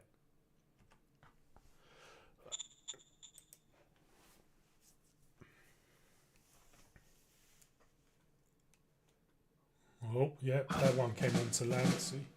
It did, right. Wow, okay, so they're an aquatic, they're like an amphibious one. That's interesting. And good eyes as well, I missed that. Oh, what's this? Okay, so you kept your promise. Okay, that's good. Okay, but I do nothing. You gained engaged politicians, so that's the democracy feat. So you're going to get a political point bonus, which is really useful. Okay. Yeah, that bug has been fixed now. Oh, look, yeah, so they have come down onto land now. You're going to get danger look in Montgomery. Can you see you've now got 11 danger at the bottom next to the little wolf head, or the little kind of where I don't see down at the very bottom in the middle bar there. If you click on that, that's danger. Danger's really bad. It causes all sorts of problems. That's the only thing with these aquatic things. You can't actually do anything with them. I would move one of these militia units, maybe move the artillery unit back 1 hex towards you, into there, and then that's it. And now move the buggies. You want to bring those back into the hex. They want to move them there. Yeah, that's it. Oh, let's see what it is now. Right, so click on it and have a look at it. Super squid. The state of that. So just click on the tab on the right, on its picture icon on the right. Right of it. Sorry. That's one, yeah. 12 hit points. All right, it's got high hit points, but it's not very strong in attack. What I would do, Drexy, is can you build a buggy unit this turn? Let's just if you go to Montgomery, click on raise formation. Oh. It's the one above. Yeah. Make sure independent is selected where it says multi-unit at the top right. Yeah. That's it. And then no, you can't. You can build an independent infantry regiment. That might be better. Let me think about this though. You've only got 30. Yeah.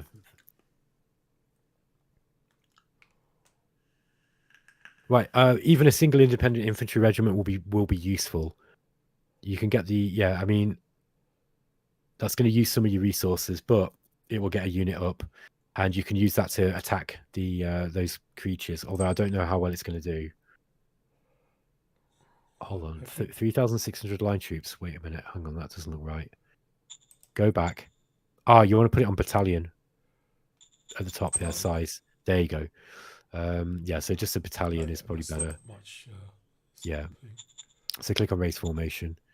Anything else? What's this use? If you've got troops already raised in your SHQ, then you can click on that, and instead of training the troops from scratch, it will actually use the ones that are existing in the SHQ first. What's the benefits? Non-benefits? Just select that. I mean, the benefits will be that if you've got any troops that are already, look, it gives you the experience level there. Look, so let's say that you want to create a unit just from veteran troops. You could do this and then just select veterans, for example. Then you could select a veteran unit. But yeah, you don't want to do. I don't select that because it's But yeah, just this is you haven't got any in the SHQ anyway, so don't worry about that for the time being. Right. I'll be back in 2 minutes, mate. Yep. I'll just go through my decisions. I don't know about that. Wait, what was the position? Model design.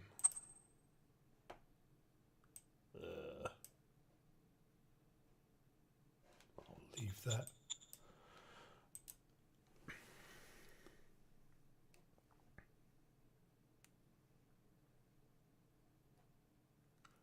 Industrial points.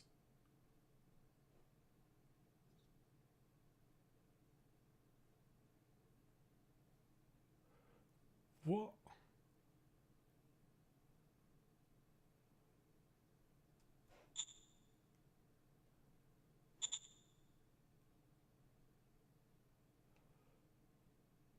No, I don't want to do that, do I?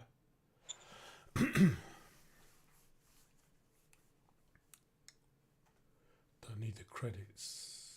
Yeah, we need the industrial points. Hold on.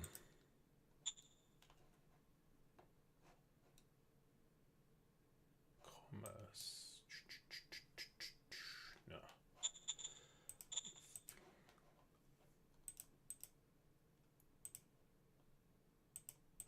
I'll just wait for Ben to come back.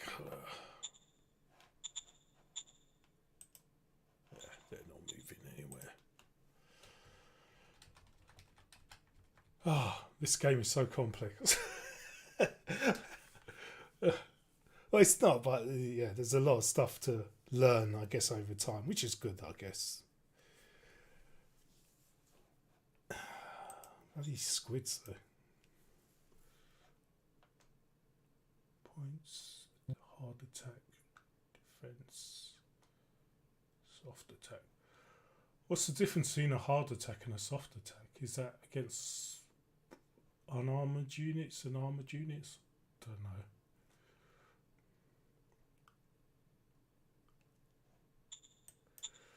Dude, no. That was assets. 0.3 left.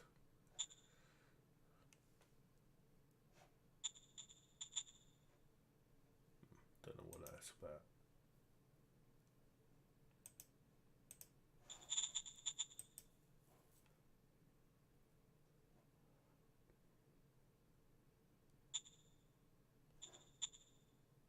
No, not going to do that. No.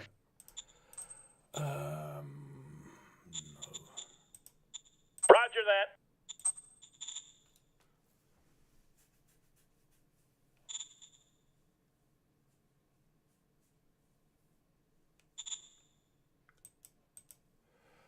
I don't know if this guy's good enough or not. What do you actually need for design cancel?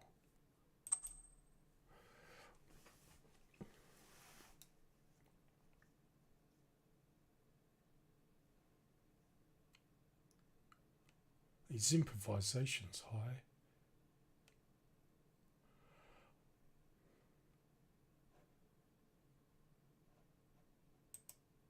She's not very smart. Come on, Ben. I need to know what to do here. Compare.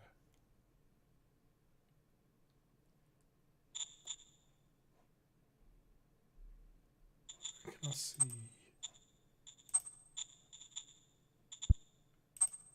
Stats.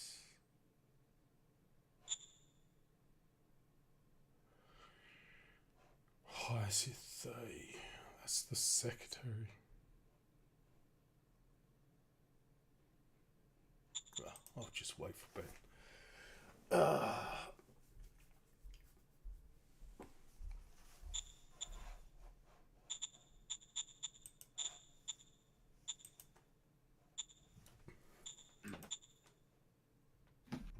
It's done. That's 85% done.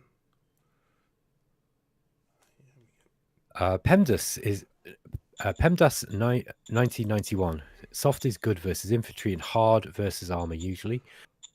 Yeah, I was Fish asking pilot. about the squid. Oh, cool. Oh yeah, okay. Okay, Uh, so the Model Design Council was that leadership.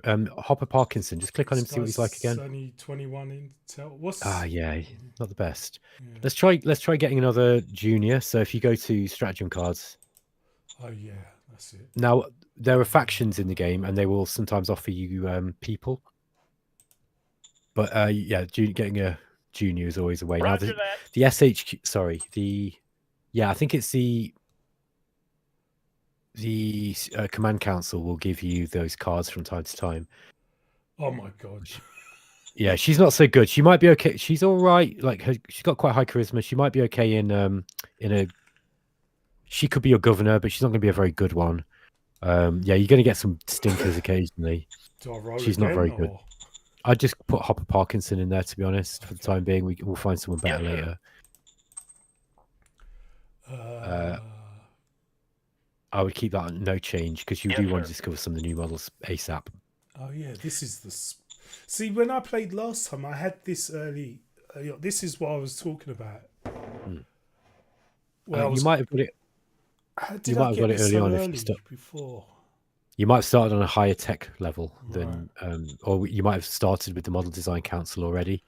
See, if this you is start where with, you sort of discover the new weapons, isn't it, or something like that? yeah. What I would do is, you could either you could upgrade your recon buggy model because that was a good buggy model you had, and that will only cost 30 bureaucratic points. Yeah. So if you go to start development, go to build upon Cooper Plus. So you don't want to make a new one. This is a good design. Select machine gun, and then select 50 mil steel plating. Just give it just turn this into a tank and give it a heavy diesel engine. There you go. Now that next turn that will probably come out, and then you can raise a load of those and then use those to kill basically anything because the 50 mil armor is really hard for slug throwers to get through. Right, this thing. What do I do? Oh, here? Rob's here. Hello. Hey, Roberto. Hey, all. Thanks for being here. Good to see you, Rob. I'm I'm getting schooled on Shadow Empire.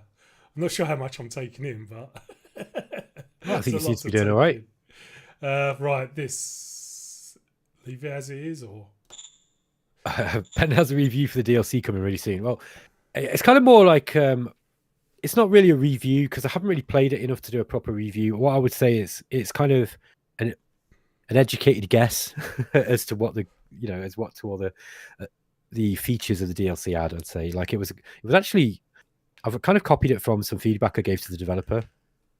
So, but yeah, that's ready to go up, man. It just needs putting up on the site.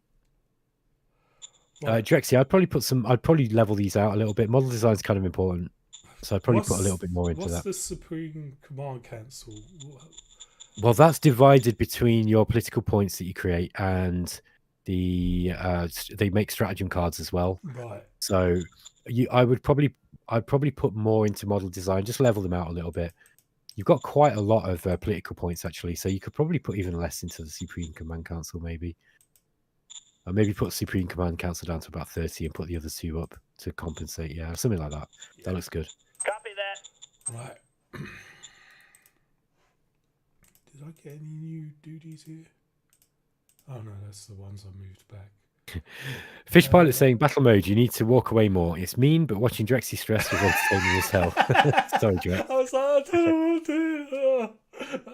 I don't want to click the wrong button. Yeah, I looked at this. This was 85%. Right, I'm just going to go next turn. Let's do it. Late Doom is asking, how come the ruins I had under my control suddenly have a rare artifact modifier now? Was it prospected like an oil deposit? Yes, I think that's what it is. So the governor of the zone will be doing prospecting every turn. Yeah, got me right. Rob's saying Drexy can't hear you well. Hello. I can hear you all right. I don't think I can go much louder. No, I think it sounds all right. I think Drexy's just talking a bit quiet sometimes. Yeah, I think I was sort of leaning to the side. I have to make sure I'm close enough to the microphone. Go away. I don't care about these tubes. I take production. Okay, so this is saying that it's asking you to build a farm. What I would do now, Drex, like, did you get that infantry unit up last turn? Yes, there you go. So you've got your first regular unit. Now, if you move those guys, you can actually probably attack those creatures this turn with them. Yeah, that's right. Like, you see the arrow. So if you move them up close, that's it. Now click into attack, and you can probably attack them with the. Now, before you do that, you want just cancel out of this. Maybe you can cut them off with one of the other troops, because what will happen is, right, you see, while you've got where your zone of control is, you want to try and get round the back of them. Right. So you see these, put those. That's exactly what you want to do. Yeah. And then maybe move these here. Yep.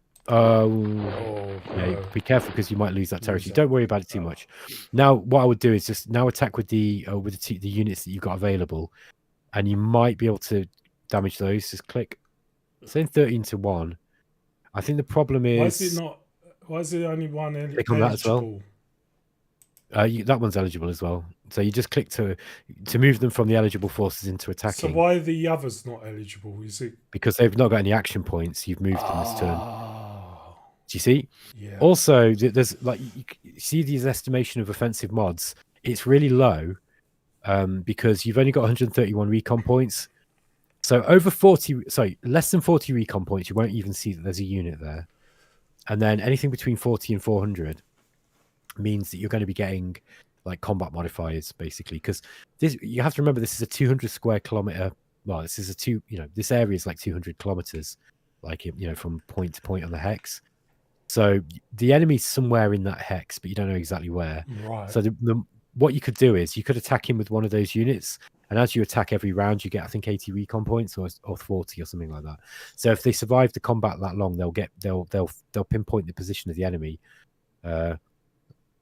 Rob's saying, "Turn your shit up," and he's saying, "Okay, guys, have fun. We'll watch later." Cheers, Rob. Right. So what am I doing? Right, look, the combat odds aren't good, but now you've surrounded those guys. They'll either go out to sea next turn, or they'll stay there, and next turn you can attack them with everything you've got. Right. So I wouldn't attack them with those odds, actually. That's not a good idea. Yeah. But if you wait until next turn, all of their readiness points will go up. If you look at these estimation of offensive mods, if you hold your mouse over all of those, it'll tell you what they all are on the left and the right. So you've got landscape modifiers. Mine's 25 for buggy. Yeah, the buggies are going to have a penalty. Now, this is the readiness. This is the big problem you've got. Your readiness is kind of low. Right. You're also getting a penalty because you're attacking with two different commanders. So the SHQ commander is commanding. Oh no, because he's commanding them both. So that's not. I'm just talking bollocks. Sorry. Yeah, but it's the readiness modifier is the issue. So you want to wait until next turn. Right. So consider this: you've moved into position, but you haven't got enough physical time now to get your troops ready in order to be able to attack. You could move those guys into position as well, although you want to be careful, because if those things come out of the sea and then go into your city, you're in big trouble. So I probably would leave them where they are, to be honest. Right. Just in case, because if you lose your SHQ, I think it's game over. These guys died yet? No. They're holding on. They're holding on. They're eating one another, man. Yeah, probably. Oh, who's this guy? Okay, so you've got a party. So this is a thing that we've not looked at yet. If you go to the reports, just click on reports and then go to factions overview. Right, these are the factions in your government. So you've got the Humanist Party, and then you've got the Reformist Party, and the majority of the people who are in power at the moment. And then, and this tells you, like, I don't use this that much. It's kind of, this is one of those things that if you play with it, you can get some really good effects out of it. But I usually just got too much stuff to do to worry about the factions. Put simply, each faction has got its own thing that it likes, usually a profile. So like, this one likes autocracy, for example. So whenever you make this one likes democracy and heart. So whenever you make decisions that boost democracy and heart, they're going to like you more. They've got two members, and what they'll try and do is what they want you to put their leaders into positions of power. Mm-hmm. So, for example, if they've got a couple of leaders in their national government. So you've got the director of the Model Design Council and the director of the Supreme Command Council. So that's your national government. What they'll want now is they'll want you to put people into their zone administration and military. So if you can get some OHQ commanders that are belonging to them and governors as well, they'll really consolidate their strength. So what they're going to want And what they'll do for you, by the way, is the more happy you keep them, they'll start making you stratagem cards. Yeah. And the different factions will give you different stratagem cards, and they can be really good. Like some of them make like there's an asset called Zoo Asset, which doesn't sound like much, but it gives you a big quality of life bonus to your zones, and that's a real big boost. So some of them will give you like military stuff, and there's all sorts of stuff that it will give you. So you can play this game if you want. You can try and keep them happy. You can play them off against one another. You can kind of, if one of them you don't like, you can kind of take their people out of positions of power, so they lose power. Then they'll hate you, but it doesn't really matter. They just won't have any power. But the problem is, because they're all a lot of the leaders will start going into these factions. If you remove someone from a position of power, then you'll get like everybody in that faction will start disliking you more. Yeah. So you've got to pay attention to it a little bit, especially on the high difficulty settings. It really makes a difference. But on the lower difficulty settings, I mean, even on my games where I've been playing on Impossible, I've mostly ignored this. But it's just another thing that you can play with if you want, like another level of depth. Fish Pilot saying, area denial early on is the name of the game for me until you develop combat armor and some better weapons. No point attacking those squids, especially since they will just retreat into the sea. Yeah, maybe so. I'd try anyway. Amazing Grudiger goes, so I need to go. It's too late for me. See ya. Okay, mate. Thank you so much for coming and hanging out with us. It's really cool. Thanks for the comments. We realise it's late. It's Drexy and I are night owls, so and it's kind of early for people in the States, I guess. But right. So what are we doing with these guys? So yeah, they're going to give you a leader. I would take it. Roger that. They're not always the best, but they will like you more if you take leaders. Demands now. Okay, now they want the number of hexes on which we have recon reach is 218. And this is by round 19. What round are we on now? You can find out by hovering over that top right button where it says winter year, blah, blah, blah. Right. So you got 10 turns to do it. That's quite a lot. If you if you accept it and you fail, you lose a lot of word score, and that gives you penalties. But if you refuse it, you take an immediate hit to the faction happiness, which can make the people in the faction not like you. I'd accept it personally. Yeah, Roger that. You might be okay. Now here's an option to boost one of your profiles. You can boost. Like, democracy is really easy to boost, by the way, later on in the game. So probably going into mind might be your best bet. So you've already got technology fascination. Curiosity, that cultural adjustment bonus is better than it looks. What that means is when you overtake a zone, you will adjust the people to your culture quicker, and they'll start being able to give you more money faster, basically. So you'd go for that over national pride first? I would, because I'd work towards logical thought, which is the third one in mind. Saying that, yeah.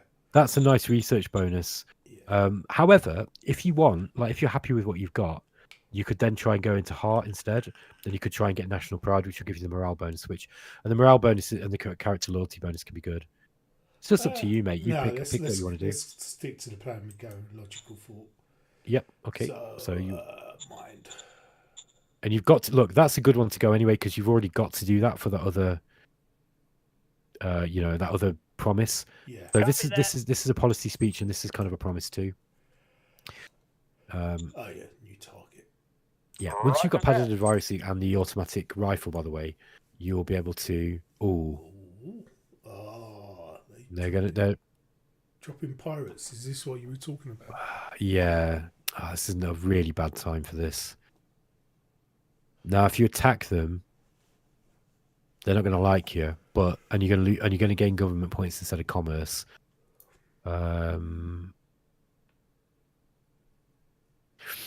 Okay, so armed migrants, basically. So these guys are just going to be crappy units that you should be able to surround and attack quite easily. The problem is you've got a lot on your plate at the moment with those creatures. So this is an interesting choice. I'd probably attack them. I don't think you need any more enemies at the moment. I don't know what's going to happen if you do this. The Maritime Trading House won't like you, but screw them. Anyway. Yeah, they're rubbish. Okay, they managed to scare them away. So you've defended yourself from an invasion there. Yeah, just leave that. Roger that. Definitely install the open beta patch, Drex, because that will stop that from happening next. Mate, I'm going to finish here Yeah, because let's end here. Yeah, my throat is I'm dying. hungry, Yeah, but yeah, that was fun. And if you want to continue this, or I mean, are you happy to play on there? Do you think you know what you're doing, or do you want to continue later? Maybe let's see. Just play on, mate. Yeah, Play on, and if you want to do another tutorial stream later on, when like we can just pick the game up wherever you're at. yeah, It. maybe it'd be good to do that. Like, I don't know, when I'm in a bunch of turns, and just you can assess of what I've done so far and where I can improve and stuff like that. Yeah, that might be an idea actually. Okay, right, there are a couple of points I'll give you before you go. I would read the manual a little bit on some of the stuff that might not make sense, particularly when it comes to stuff like logistics. So logistics is kind of complex, and the way that it's calculated is a bit of a ball ache. So I've shown you the hotkeys for if you press P key, it will predict it'll give you the predicted logistic points for next turn. You also need to make sure quite soon you buy out that transport building that you've got. So if you click on Montgomery and go to assets, there you go, that transport hub. You want to try and get 500 credits as soon as possible by selling stuff. Oh, what, from the private sector. Right, yeah. And then you click on it, and then over here it says nationalize, and it's going to be 500 credits. So on the very left, look. Oh, yeah. And then you can nationalize it, and that's what you want to do there. Yeah. Then you can you'll get better, you'll get more logistical points. Right. So that's one goal for you. The other one would be to get that those ruins and put a recycling plant in there. Yeah. And then after that, or before that even, you want to raise a whole brigade or some buggies or something to help you take this zone. But yeah, I mean, you should be able to take that zone within about 10 turns, I'd say. Cool. Excellent. All right. Yeah. No, that was good. Yeah. Not to take in, but yeah, I think it's given me some more confidence. Awesome. Yeah, honestly, man, Shadow Empire is one of those things. Just take your time with it and play it a little bit. And if you lose, you lose. Just play again, and just keep playing it until you figure it out. Like, I quite a lot of people. I was seeing on Daz's stream the same comment that I get on all of my videos, which is, I bought this game. I really want to play it, but it's just too intimidating. And my answer to that is just play it. Put it on beginner. Play the game, muddle your way through it, like Craw was saying. Just muddle your way through it. Read the manual. Read the tool tips for everything. Explore the UI. Like, what do all these buttons do? Just go through all the buttons, click on them, and see what they all do. Like, all these different, like that. There's tons in it, man. It's really dense. Yeah. But and it can feel overwhelming. But now, like you've just muddled your way through the early game, right? The logistics with the pool system is kind of easy at the start of the game. You don't have to worry about that. You know how the private industry works. You know how to build buildings. Watch Daz's video on model design. Yeah, I think I'll go through Daz's videos again as well. Just because there was a couple things in there. You don't have to watch them all. Yeah. He said that he tried to make those so that he didn't waffle as much, and that's why he's got that kind of like, this is the TLDR bit of the video, and then he says if you want to more detail, then stick around and watch the whole thing. And I really like that format. I think he did quite well there. He gets lost in a few of it, and like the thing is, right, Daz at that time that he was doing that, just like us, was still working the game out, and he knows it better than most people, I'd say. I think like he knows the game better than me, and at that point that he did those videos, he was probably, like, him and Eric particularly had played the game quite a bit, and I think he was the authoritative knowledge on YouTube with regards to Shadow Empire by far. And you'll see even he is still trying to figure stuff out because it's that fucking complex. So, like, don't just be heartened that everybody's kind of in the same boat. There's also Cranky Corvid was on here tonight, and he's cool and he knows loads about the game. And there's that War of the Worlds server. I don't know if you're on that, Drexy, but I'll send you a link to it. That's the link of. Those guys play Shadow Empire loads, and they're just really super knowledgeable on it's full of min-max type people who have really figured the game out much more than I have. So those guys are a bit of a fountain of knowledge as well. Yeah, excellent. Yeah, right. Let's end this here because I'm starving. Yeah, no worries. I'm dying. My missus has just gone to bed, so I'm gonna wind down now. Thanks for watching, everybody. Hope you enjoyed the stream.